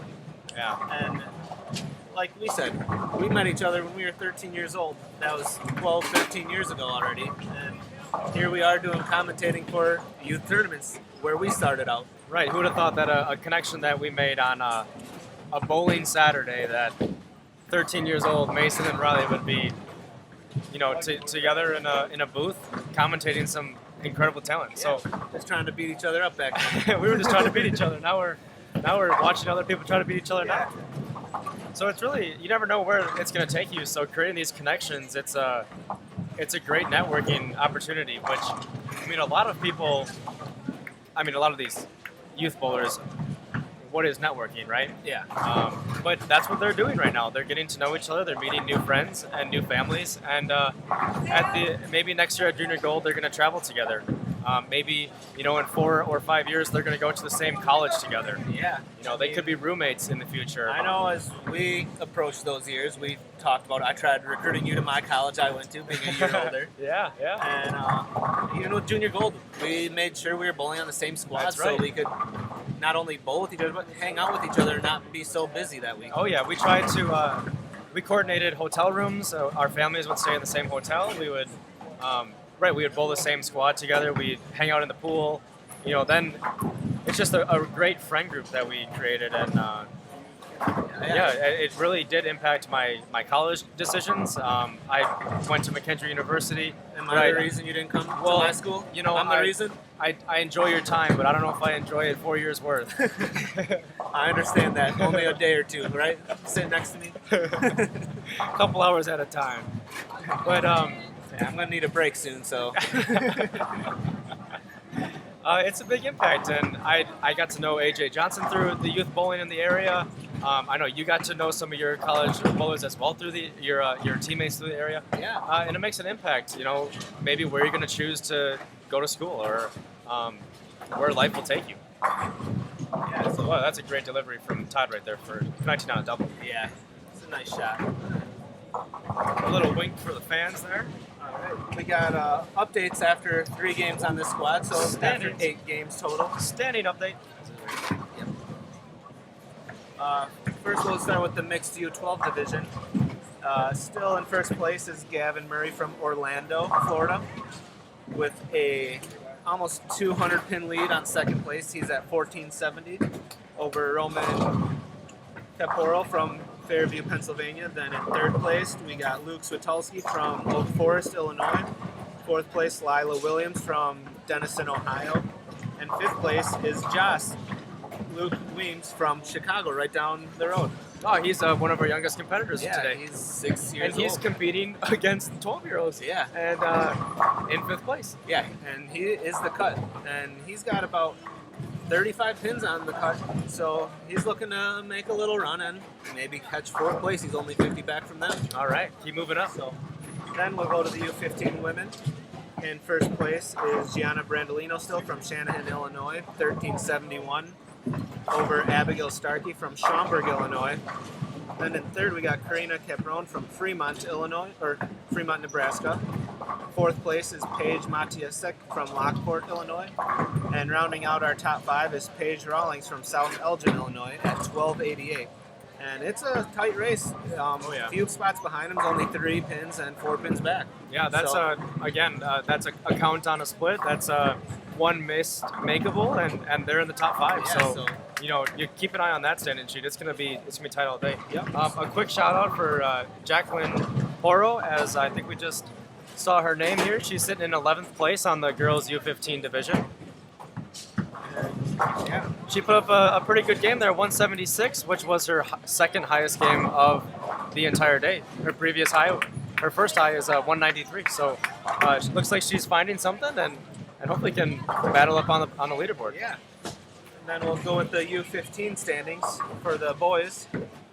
Landon Jordan still sitting in first place. With a 254 this last game. He is separating from so the field. He went 220, 250 these last two. This is the largest lead that we've seen all day. He's now 231 pins above second place, which is Judd Barron, who also is making a move, going 205, 209. Third place is Kyle Granger. With fourth place is Dylan Murray. Fifth place is Aiden Kaufman at 1352. And it looks like they're starting to make some separation from sixth place, looking 50 pins or more from the cut. Moving on to the girls U20 division, we have quite the flop in standings. However, Jillian Martin is still in first place at 1466. Now the big change here, Megan Kohlberg, previously in second place, has dropped down to fourth place after shooting a 158. She was passed up by Barbara Lunsford in second, and Jasmine McKeel, who fired a whopping 258 to jump all the way up to third place. Oh, that's a big jump right there for her. So over 100 pins better than her last game. In fifth place, rounding out the top 5, is 1409 Bailey Delrose. We just saw her on the live stream. And it's still a really tight race. Previously, a couple of games ago, it was a 3-way tie for the cut, and we still have 3 players within 10 pins of the final spot. So that'll be a fun one to keep an eye on still. So they're making it fun for us.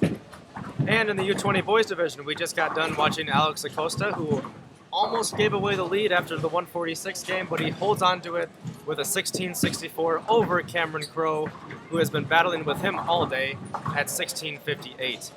Nolan Blessing continues to rise on the leaderboard after a 214 and a 219.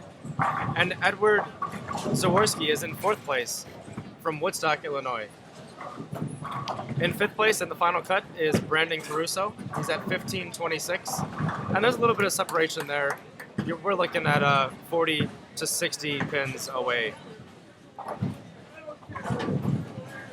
So that'll be a fun one. With 6 more games to go in this tournament before match play, 1 more today. We'll see what happens. I'm looking forward to keeping an eye on Alex Acosta and Cameron Crowe. They are really battling for that top spot. Yeah, both throwing haymakers at each other here and there, and we'll see which one comes out on top after 10 games of day 1. Okay, so we have Todd, who's working on a turkey. Gobble, gobble, gobble. I think we missed that one. Yeah, we Turkey time. missed that turkey sandwich. Turkey sandwich. So Todd is currently sitting in 7th place. He's got a pretty good situation. He's putting together some decent games. He's consistent. He's in the 180s each game today. looking to gather a couple more strikes and possibly jump into the top 5. Right now he's at 1451, and the cut is 1526. So you're looking at about 70 pins, which is doable with 2 games remaining today. That is awesome. See if he can continue here and make a run towards that top 5. I think he's got a really good chance. In my honest opinion, he's got a really good physical game. I think he's ready for a run. He's got a turkey here, and if it stays, sometimes you catch a bad pair, sometimes the lane breaks down or something like that. But if all goes well, I think he's got a good chance. Yeah, just got to keep a solid head on his shoulders and keep the ball in play, make your spares, and I think the lanes are really starting to come to him. Hey, that was a great delivery right there. And that's another ham bone today. Ham bone. So when you throw the 4th strike and it's like that, I would say you're in a good spot. yeah, I think the lanes are really starting to come to him and his game, and he's going to start making a run these last couple games. It's going to be fun to watch him. Keep an eye on him for sure. So Reese just finished up. He was able to get a 183 out of that game. He had a really good start with 3 spares and then a turkey. And then kind of struggled to stay inside the pocket on the last 4 frames. Yeah, looking at that 8th frame, it looks 3 off the right wasn't too good on a spare, so missed a lot of count on that one. Let it outside a bit too far. And that's what you're going to see on this long pattern. It's not very forgiving when you miss right. No, it's just going to sail out there and it's going to sit there. Oh, the 210 conversion by Kyle, the past champion. Sorry to cut you off, Mason, but that was awesome. That is sweet. That's a big spare. That is a big spare. He's sitting in now the 5th frame. He's still clean.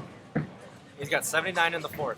Yeah. If he opens there, you're looking at, you're in the 80s in the 5th frame, but now he spares and you're all the way to 99 if he strikes in the 5th. That's a big difference. Yeah, and that's definitely helps you out mentally. It's like, all right, we got away with that one.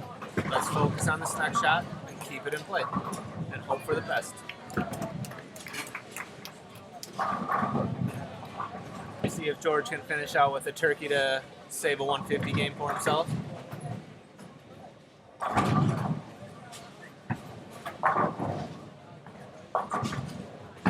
And then Kyle's coming up, and we'll see how he bounces back after that 210 conversion.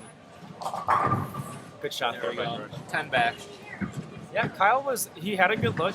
I think he still does. It looked like he just leaked that one out a little bit right, which caused it not to recover as much. Keeps this one in front of him. Oh, crossover 5 pin. So that seems to be a common, a common error, and that's you can kind of see his antics, what he's expressing right now. The shot prior, he got it out, and on that shot there, he kept it in. So it's a cross of angles where you're kind of trying to correct that mistake that you just previously made. Can you touch on that at all? You kind of leak one out and then you cross one over? Yeah, if he's getting that over-under reaction, he might be confused a little bit by, you said, his antics and his reaction coming back from that one. He could have to make a small adjustment, maybe bounce left a little and find a little more oil to help the ball scoot down lane a little longer and store more energy. But that might be outside his comfort zone a little bit, and sometimes you just gotta trust it, and hopefully he can do that. Nice delivery there by Todd to give us 5 in a row. Oh yeah, he's definitely feeling it right now. He is all over the pocket. That's a Yahtzee right there. Yahtzee! Keisha, we're giving you a shout out all the way from the Kentucky area.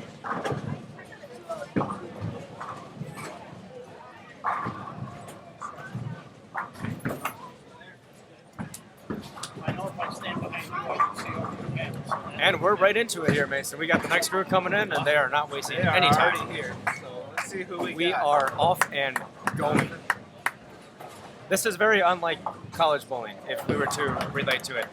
In college bowling, we are waiting as long as we can. Yeah, even when the other team's there, we still might take a few minutes. Yeah, here we're ready to go. We're ready to fire. I like it. I like this tempo. People are trying to get in, out, get their big scores, and go on to tomorrow. I like it. So, looking like on lane 21 and 22, we got Donovan Lake, Paige Rawlings, Gabe Majia-Wick, Will Salima, and Jade Oelke. Oh! And then on the next lane, once these guys finish up, we'll be waiting on Nicholas Papas, Brenna Hatzler, Nolan Blessing, Mina Garner, and Leela Collar. I believe the next pair, Nicholas Papas, he is a young, I believe he's in the U12 division, and he gets a lot of revs on it. For a one-handed bowler and of his size, he really revs it up. So He's got the power. yeah, if you're looking to see a very young talent, stick around. He's going to be something you want to watch for a couple shots. And look at this, Todd is still on the run. Yep. After that open frame, he's really not giving any mercy to the pins. 6 in a row. He said, I'm not going to miss any more spares because I'm not going to leave anymore so far. You know, sometimes you just got to miss a spare to, I guess, light the fire. Yeah. I bet if you were to ask him if you had to miss a spare in the first frame of every game, but you struck out every time, he would say, yeah, Are I'd you do willing to not shoot 300 but average 280? A couple of shout-outs for Todd. He's really, he looks solid right now. Oh yeah, you can tell he's feeling it. His swing is loose. He's got the confidence. He's been fun to watch these shots. Upstepping is Will. He's another left-hander here on lane 21. And it'll be interesting if you've been with us since the start. We had a two-handed lefty in Cameron, Crowe. Kind of tried to overpower the lane. It didn't work out too well.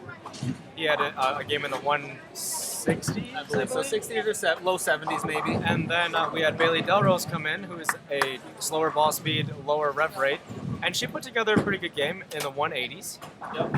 Caught a couple bad breaks. Big split towards the end there. And they're both lefties. Now here we have the third lefty. And so we'll see kind of what he's doing, how he's playing the lanes. And he started off with a nice strike on the first ball and a 7 spare here. So yeah, it looks we'll like see. he's attacking lanes from a little bit deeper. He's playing further right where the other two are more closer to the first arrow and up the gutter. So You know, it is possible that he's seen some of the lane break down, yeah. which may be working in his advantage because he is following a couple of lefties. We're doing a consistent four pair skip, so.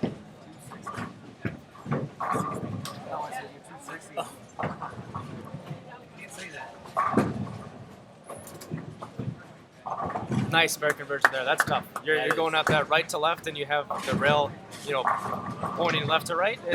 Sometimes you can get crossed up there. That's very good conversion. Yeah, great spare right there. Yeah, hit it. Oh wow, that's 4 spares in a row for Hayden. Yeah, he's doing pretty good right now. Looking for his first strike. He's keeping it in play. Here's Jade. She's coming from Wisconsin Dells, Wisconsin, and her asking some questions, and her outlook on bowling is to stay positive during a competition, even when you're struggling. You got to move forward without looking back, which is really good advice, from a bowler in the U20 division. And any bowler can take that and run with it because that's great advice. And every coach at the next level is looking for that kind of attitude. Definitely looking to just have a short memory on the bad shots, learn from it, and move on. Hey, you just got to keep moving on. And I think I've seen that from her as I've been walking around today. And I saw a couple of her shots, and she definitely portrays, what she just answered in that question is move on. If it's a maybe a bad frame or a good frame, just keep going, keep battling, and the best is to come. Here we got Will again, playing a little bit deeper. Another 2-4-7. Unfortunate break over here for Blake, leaving the 8-10. You want to keep the pins as close as you can together, and unfortunately, this is going to be a tough spare conversion. And this is an interesting spare here. Ooh, usually it's a 2-4-8-10, but we added the 6 on that one. I've actually, big bounce. I've actually worked with Blake a little bit back in the day. My grandpa owns a pro shop, and he comes in for lessons every now and then with his father. So he's definitely come a long way, and he's trying to take his game to the next level. He's been fun to watch to grow over the last few years for myself. Absolutely. Made a very good effort there. I got a little overexcited, but he bounced the 8 pin out. Hey, that was close. After a string of 4 strikes in a row, 8-1 is not the ideal situation, but hey, he's still got a 173 in the 8th. He's got a good chance for a 220 game. Yeah, 230 if he punches 230 it. if it maxes. So we'll see what he can do there. Here's Todd. He's delivering here. And still all over it. Yeah, lucky number 7, hey. He is on fire. Wow. Definitely feeling it, and this is going to be a huge game for him to make a jump on the leaderboard here. I mean, every strike is 30 pins now. Yeah. You know, and this is it's a really important, because while you're here, you have to take advantage of it.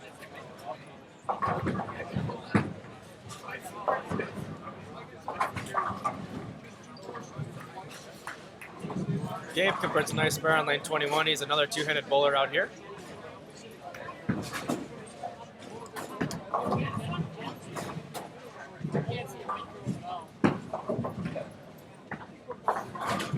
Nice conversion there. Was that the 1-5? That was the 1-5, so don't see that too often. And he decided to take the straight ball approach at it and still converted. Which actually increases the difficulty if you ask me. So very impressive.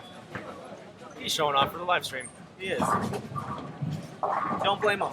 Oh, Will gets the crossover strike and stays Snowplow. clean. I like to call it a snowplow. It's like the snowplow took it right out. There we go. Blake jumps back from that 8-10 and back sets on it. himself back up for the 10th frame here. That was a tough frame on that 8th frame. He was there, but you know, just wasn't. He didn't make the best shot. He's close, but sometimes that's what this pattern does. And that's what these sport patterns do. It's yeah, typically very that's low margin of error. Usually because the ball burned up a little bit. Found some friction early and burned up, and didn't have that drive to go through the pins. Just kind of plaqued. Here we go. Jade's family is back on here, and I remember Jade's supporters from the first block, so she's back on the live stream. She's not new to this situation anymore. And she starts off pretty good with a 9 spare, 7 spare double. Oh yeah, she's looking for that. What is next? We know what's next. I'm ready for it. I have a good feeling about it too. Todd 7 bagger comes to an end. Ooh, 8, yeah, 10 pin. Another good shot though. Oh, Kyle is searching right now. He left a big split involving the 2-4, 8, 6, 10, and now he's leaving a 2-10. Yeah, so he keeps struggling with that over-under reaction. And yeah, it seems like he's using a ball that might be a little too weak. It is a shiny ball, and it's not coming off the break point the way that the typical ball reaction should. Yeah, he should maybe get something with smooth the lane out a little bit better, and maybe how we talked earlier in the block 1, I believe, go back to a benchmark ball. Oh yeah, you know what you're going to get out of it, and play it safe and get out of this game, and get to that fill ball and try something new. Yeah, sometimes you have to take your losses and just bail it out. If you're on pace for a 170, 180 game, you just really have to grind it out and take your losses and see if you can find something interesting in the fill ball and then move on and try to make that next game better than the previous one. Definitely. Always got to be searching for that next move and be ready to make it.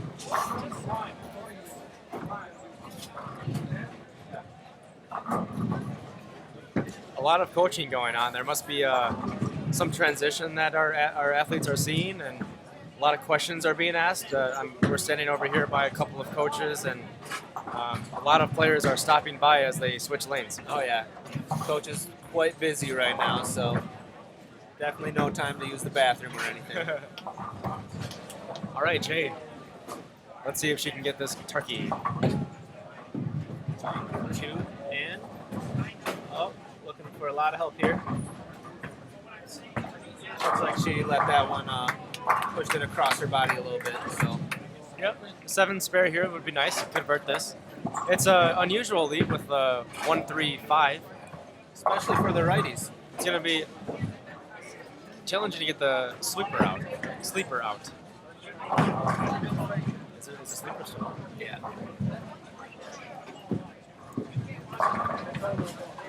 Looks like she's much more comfortable on that spare shot and converts the spare. Yeah. That if that was her first ball, she would have given us a turkey time. Yeah, there we go. Will throwing a great shot. 10 back on that one. Recovering after that 7 open.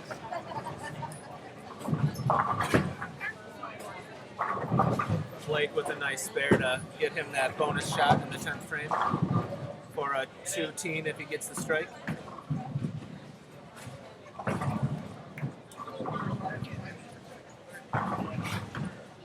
And Jade's back up over on lane 21, looking to jump back on the strike train here as Blake finishes out with a strike in 2:13 game.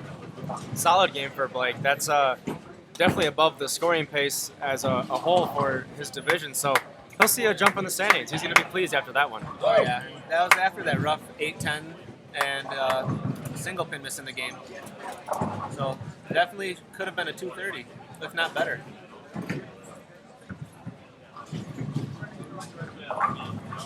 So Blake was previously in 22nd place prior to this game. 213 is going to bring him up again, probably 5 to 10 spots, which would give him, possibly a top 10 look at the end of today with one game remaining after he's done here. It's a good chance for him to make a comeback. And again, here with Todd, we have a chance for a 245 game, and it looks like he's going to be close. Oh yeah, converts on that first shot, executes perfectly.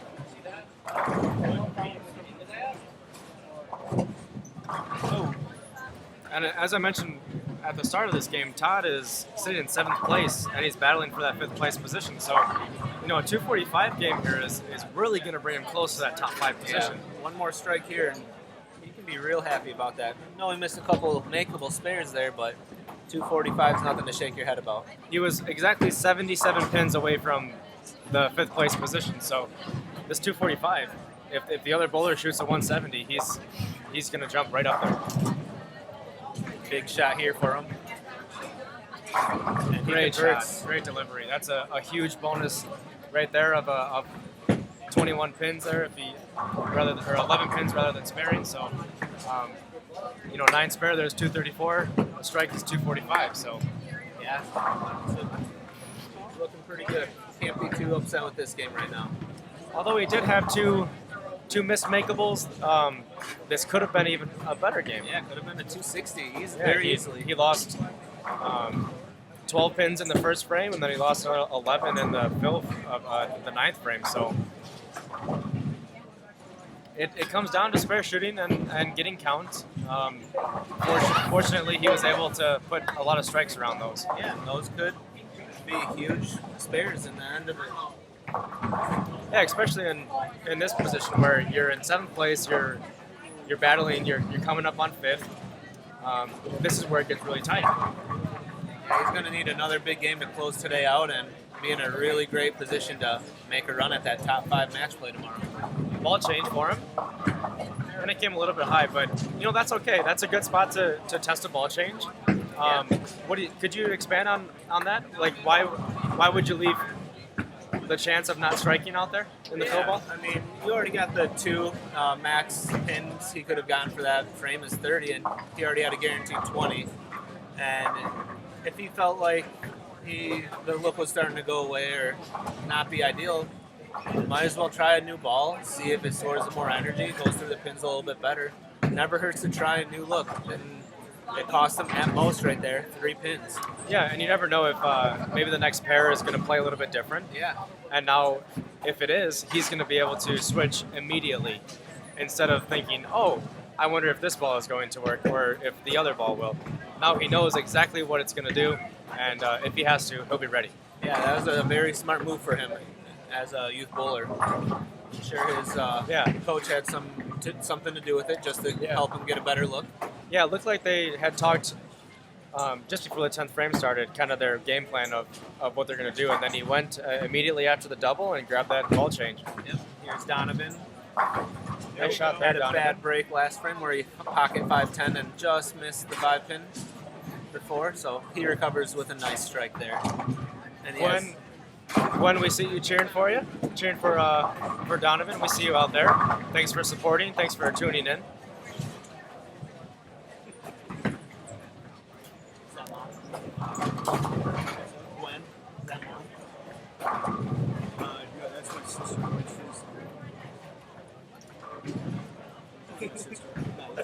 That's cool. Yeah, I know, it's really cool. Hey.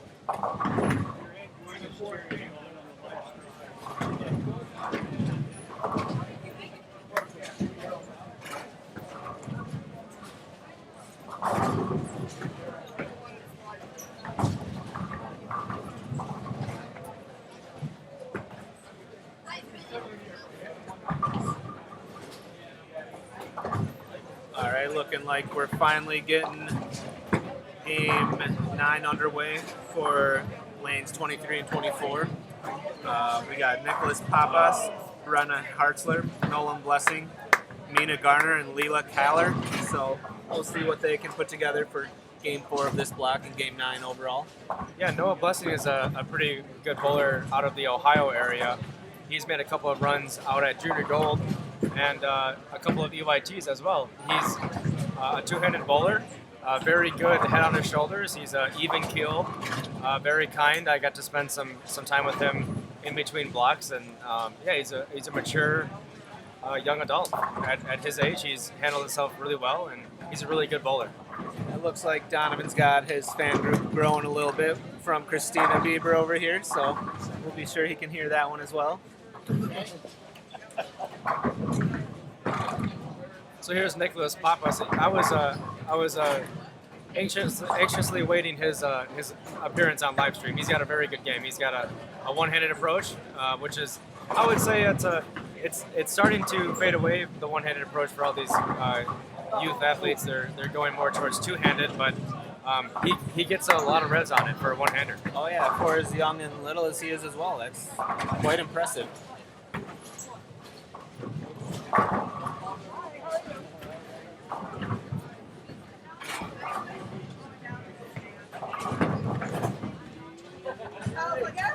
So Nicholas is from all the way over in Omaha, Nebraska.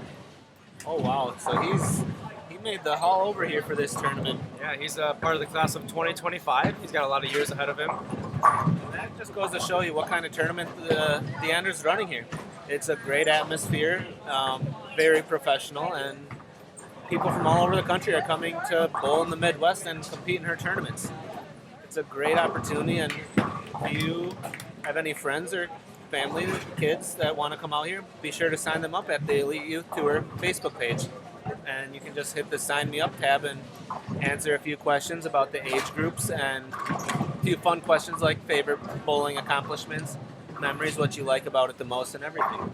Yeah, I really can't stress that enough. If you're a viewer right now and you have a child that's interested in youth bowling, if they're under the age of 20, if they're qualifying for maybe a U12 division or a U15 division, I highly recommend bring them out here, sign them up for an EYT event, and see what it's all about. It's a great experience.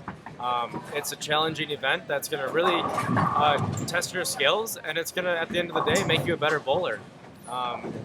If they're interested in college bowling, this is a great platform for college coaches to see the youth and as they evolve. And I can't stress it enough. If they're interested, bring them out here. Yeah, and like we stated earlier, and Riley has, there's college coaches at this tournament walking around watching everyone.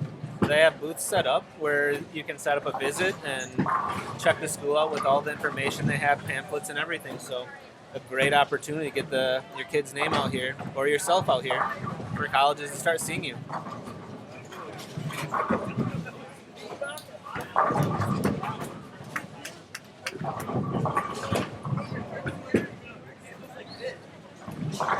Nice delivery there from Donovan, chipping the 4-pin. One of Diandra's favorite shots, if I'm not mistaken. She loves those trip 4-pins. Oh, they're the best.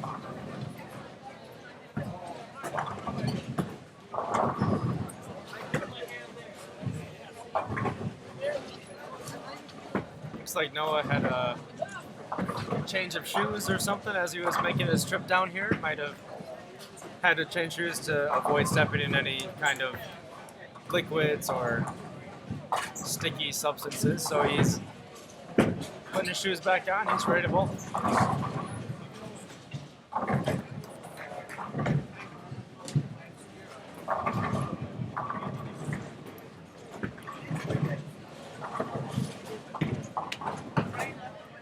Here's our first look at Nolan. Good two-handed approach, nice form, and a great start to the Yeah, match. that was a great shot. Kept everything in play in the right zones.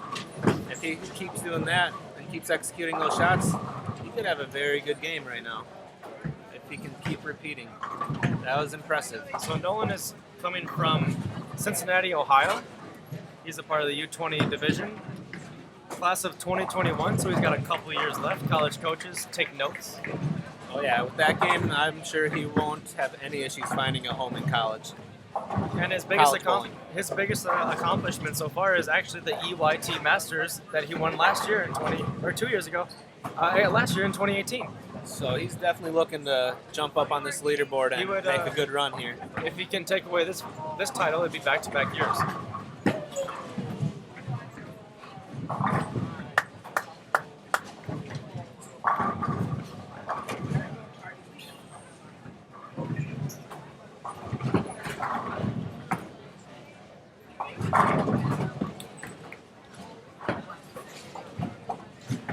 Brenna Hartzler is stepping up on lane 24. She's got a pretty good physical game in the U15 division from Smithville, Ohio. She is a previous champion of this event. And you can see why that's a good delivery.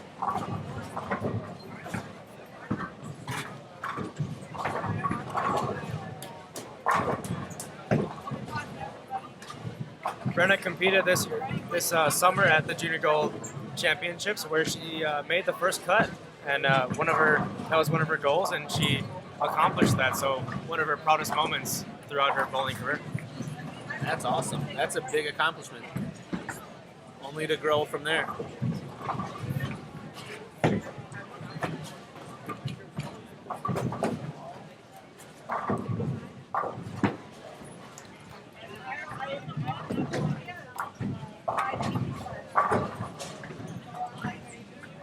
Leela Caller is up on lane 23 from Muskegon, Michigan. Class of 2022, and it looks like they have matching jerseys on today. It says Team Meatballs on the front of it, so Those are funny. I like those. I thought those were asteroids at first. cloudy with a chance of meatballs. Yeah, that makes sense now. I like that.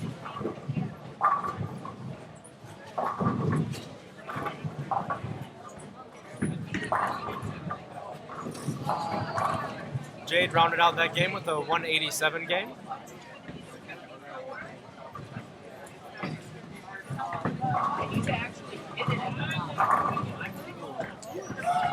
Nolan with another great shot in the pocket, a ring 10 pin.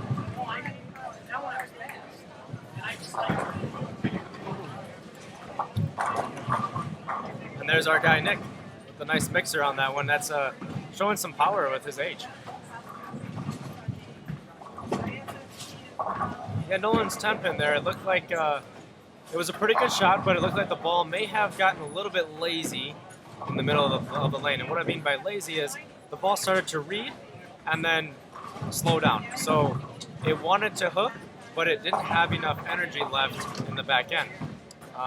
When that happens, it might be time for a ball change. It might be time to find something that will get down lane a little further and retain more energy. But I think that one, in my opinion, I wouldn't change off of that. He got a really good strike on lane 23, and he made a really good shot there on 24. I wouldn't change off of that. It was still a really good 10 pin. It's nothing to be concerned about. No, but definitely something to keep in the back of your mind and maybe consider at the second half of the game. Going in, maybe a fill shot. Yeah, that's one that you're gonna really watch your next couple of shots. You're gonna keep your eye on the ball the whole time and watch its motion. And if you start to see where your ball exits the pin deck, on the right side of the 9 pin, if it starts to deflect or close to the 9 pin, that's really where you're like, okay, I think my ball is burning up. I think I need to switch balls. Yeah, so definitely something he'll have to keep an eye on, and we'll be watching as well for him, but not helping. Yeah, that's something the viewers could take a look at as well. We have the camera set up. You can see how the ball goes off the deck, and if he continues to make good shots here as he steps up on lane 23, we can really get a good look at his progressions. So I'll assume that he is not going to make a change after that shot, and we'll see what he does. Another great Nice. shot. Very good shot. So we'll just have to see if lane 24 gives him the same issue here. Yeah, now you're getting into a pretty good topic here, which is it's a part of lane play. And we bowl on so many different lanes throughout a tournament, right? We have the left lane, we have the right lane, and then we move pairs and bowl on a whole new left lane and right lane. In your opinion, how do you handle that? How do you recognize when one lane is not the same as the other?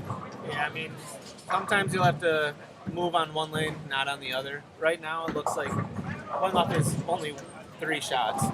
Obviously, lane 23 seems to be no issue whatsoever. Ball has no issue going through the pins, driving through, no questions asked on strikes. But that, like you said, it looked a touch lazy. Maybe he got it out a little bit much and it wasted energy.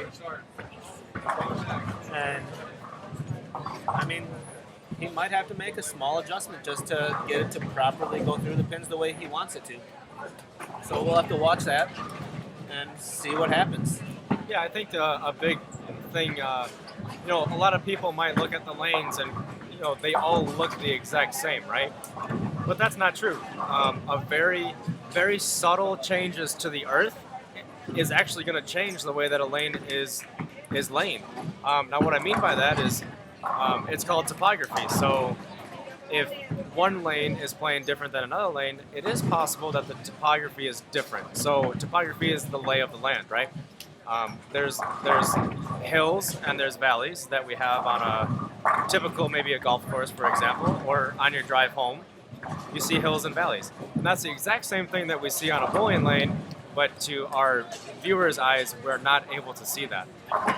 So there are things going on the lane, and it is possible that lane 23 may have more valleys or more hills, depending, than lane 24. So yeah, they're all built the same with the amount of boards and the length of the lane, but once the wood is settled and the dirt is settled, it's kind of up to the earth on how the lane is going to lay.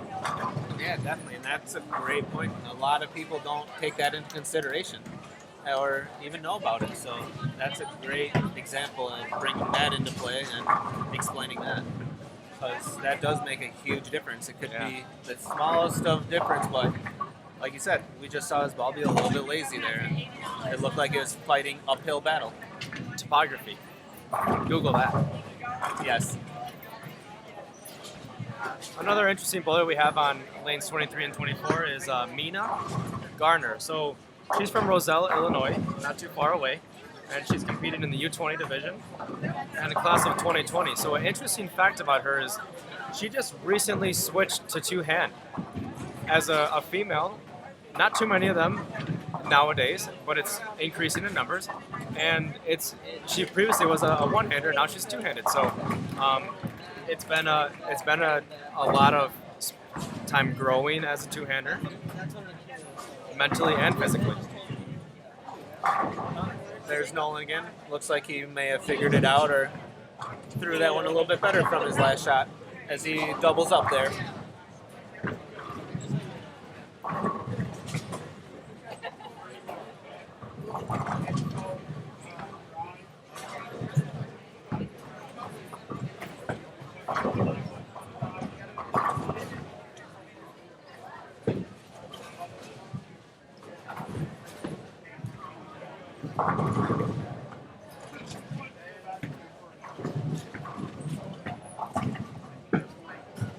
I'd like to keep the viewers involved. If you guys have any questions, please feel free to drop down and leave a comment.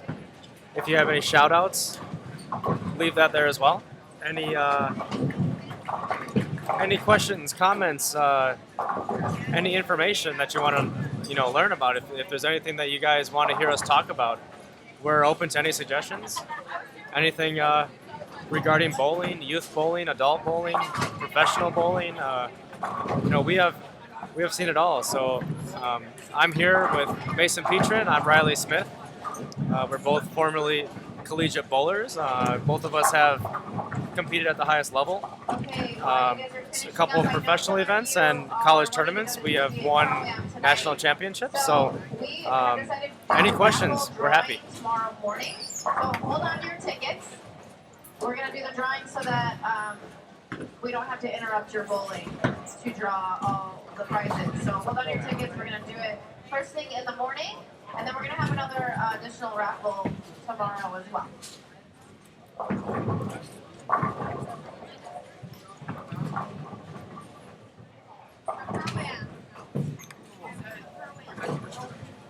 Jenny Retmuller, a local bowler from my area in Wisconsin, giving us a shout out. So hello, Jenny. Thank you for tuning in. We appreciate the support.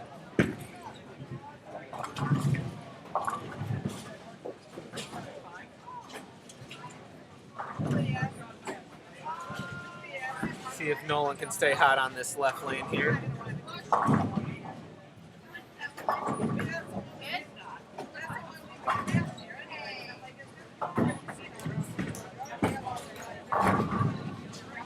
Nice shot, good delivery, and he really wanted that one. Yeah, you could tell there. He got his turkey sandwich going. Oh, gobble, gobble, gobble, gobble, gobble, gobble. Oh man, you caught me sleeping there, Mason. That's my turkey time. That's what I live for. Oh, it's all right. We'll see a few more, I'm sure. And we have a chance for the next ham bone. Oh yeah, I'm excited for that one. Here's Mina G coming, getting some support from Hannah out there.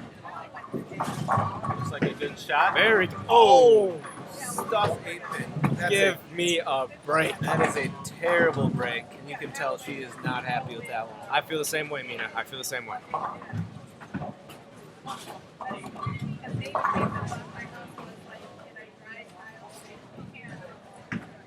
All you can do after that is pick up your ball and make it now. I mean, it's the same shot. Unfortunately, that's how the cookie crumbles. She picks it up, no issues. And she does just that. Okay, standings are coming in. We'll get these published to you guys in just a few moments. Bowlers, just a reminder, please bring your white recap sheets up to the counter or encounter after you finish your 5th game. You may keep the pink copy. Please bring the white and yellow to the tournament desk. You are responsible for bringing your own score sheet up. Thank you.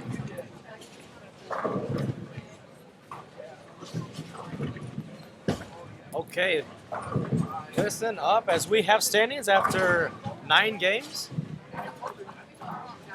And again, we're bowling 5 games right now. We already bowled 5 games in the morning, so there will be 1 game as we have the standings for 9 games and 1 game remaining. In the U12 mixed division, this is the guys and girls. Gavin Murray is in first place from Orlando, Florida, still at 1650. In second place is Roman Caporle. In third place is Luke Stowoski, who we actually saw on livestream. In fourth is Lila Williams. And in fifth is Josh Luke Weems, who is staying inside the top 5 as one of our youngest competitors. Not too far behind that, in sixth place is Zane Shockney, who's gotten some good support from his fans and family out there in the live stream world. So we saw him a couple of games ago. How about U15? For U15, we got the U15 girls up first here. Gianna Brandolino from Shanahan, Illinois, is still sitting in first place, about 50 pins ahead of second place Abigail Starkey of Schaumburg, Illinois. Karina Capron stays in third from Fremont, Nebraska. Paige Matiasik from Lockport is in fourth. And rounding out our top 5 is Jenna Hedgepath from Tennessee. And fourth and fifth place are tied at 1471. And the next 2 spots are only 30 and 40 pins back. So still a pretty tight race with the last 6 games to go in this tournament. And for the U15 boys, we got Landon Jordan still in first place from Sycamore, Illinois at 1864. Just under 200 pins above. No, he's going after 300. He's hot these last 3 games with 223, wow. 254, and 226. That's a great 3 games. So he's almost 300 pins ahead of second, which is Judd Barron of Deer Park, Illinois, Then third place is Kyle Pranger, who we just saw at 15:49. Fourth place is Dylan Murray of Orlando, Florida, brother of first place, U12. And fifth place is Ethan Caruso, who is at 14:73. And there's 2 spots behind him that are within 30 and 40 pins as well. So U15 division staying tight for that last spot. In the girls U20 division, we have Jillian Martin steady in the lead at 16:64. Barbara Lunsford in second, Jasmine McKeel in third, Brooklyn Gagnon in fourth, and Megan Kohlberg in fifth. The cut line is at 16:01, and there's a few bowlers that are within 20 pins, and that's Bailey Delrose, who we saw on the live stream, and Brunel Bulanday. In the boys U20, it's a consistent battle between Alex Acosta, who's in first place at 18:88, versus Cameron Crowe at 18:31. Noah Blessing, who is on our live stream pair right now, who's looking to convert a washout, in third place. In fourth place is Edward Zerwarski, and in fifth place is Brandon Caruso. Todd Fournier, who we just recently saw fire a 245 game, has moved from 7th place to 6th place, and he is only 20 pins away from the cut.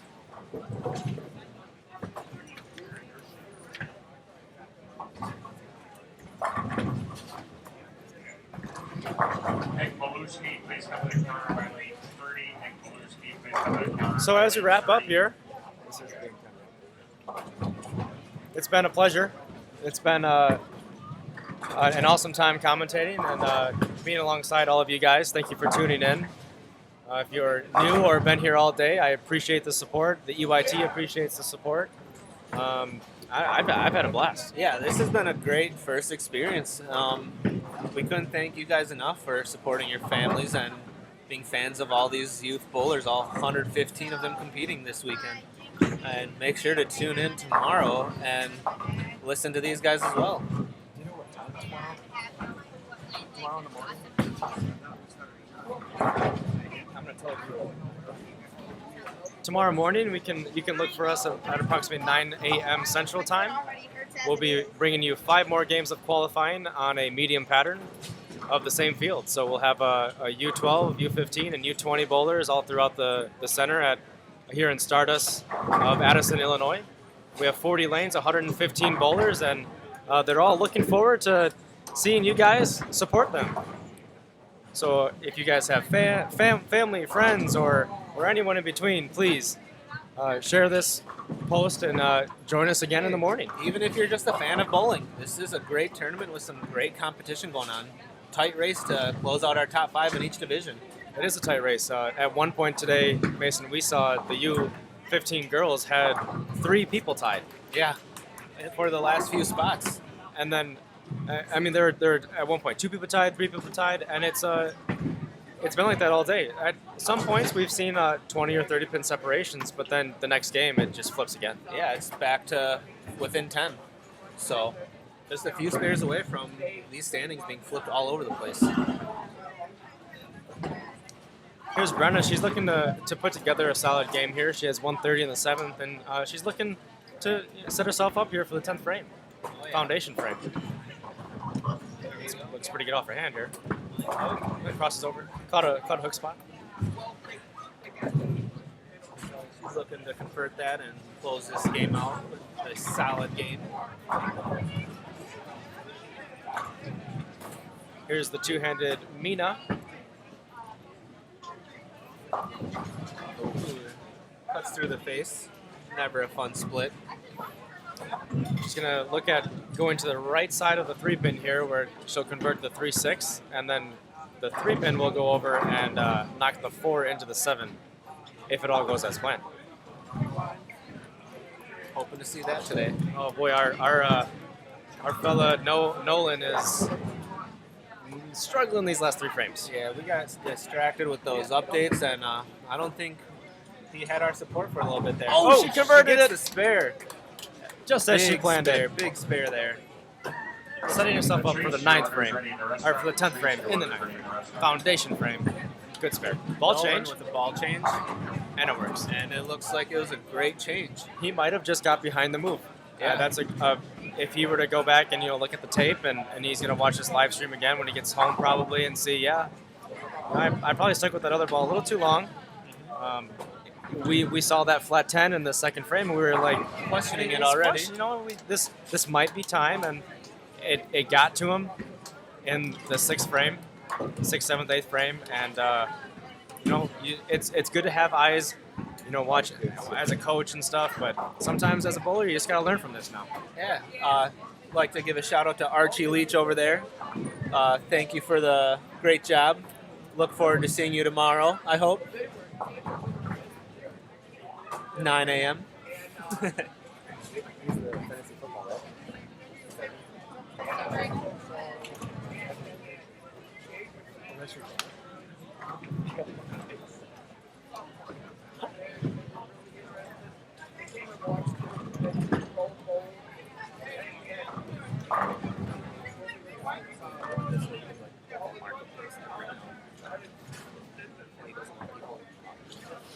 Here's a good first shot in the 10th frame by Mina. She converted the big split in the 9th frame that set her up good for this 10th frame here for a big finish.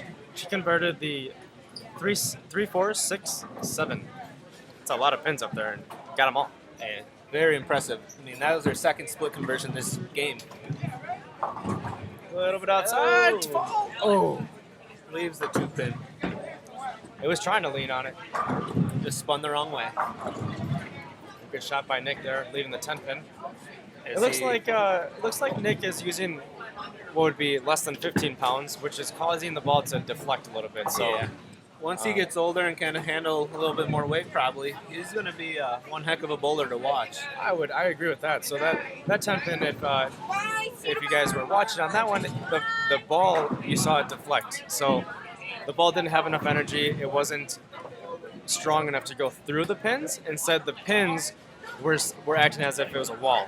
So the ball hits the pins, deflects to the right, which makes the 6 pin go around the 10 pin in a fashion that's really only would be corrected by going into a higher weighted bowling ball.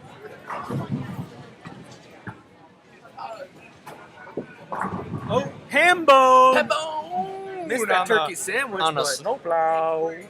We'll take that. Now she's got to go for 5 in a row. What is 5? We're looking for that Yahtzee. Yahtzee.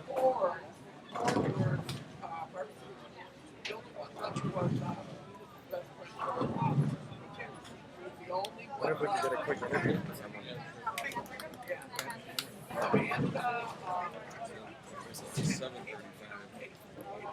Or we could get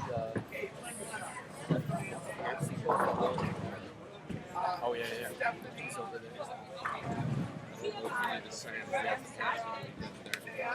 we could Yeah, if she's got time.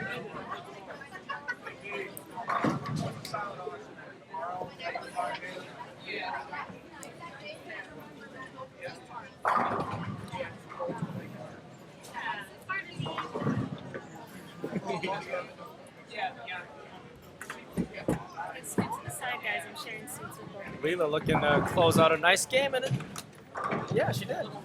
She got 213 on that. She got the Yahtzee. We missed it. Hello. What a game to close out. All right, we got a special guest with us. We got Hi. The person behind everything here, Diandra's go-to.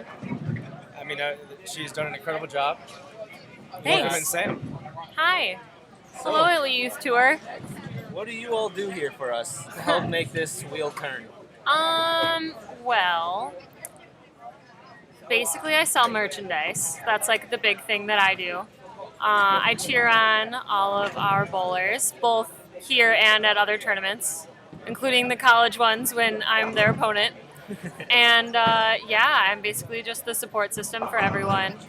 And I try my hardest to make sure everyone has a good time. I never got this opportunity when I was younger, so to come here and give back when I can, and I'm not like a big kid yet, like, it's fun. Totally worth it. What do you think your favorite part about this whole tournament and experience is? I love the community. We've definitely built like this group that just, we all are here for each other and we all do things for each other.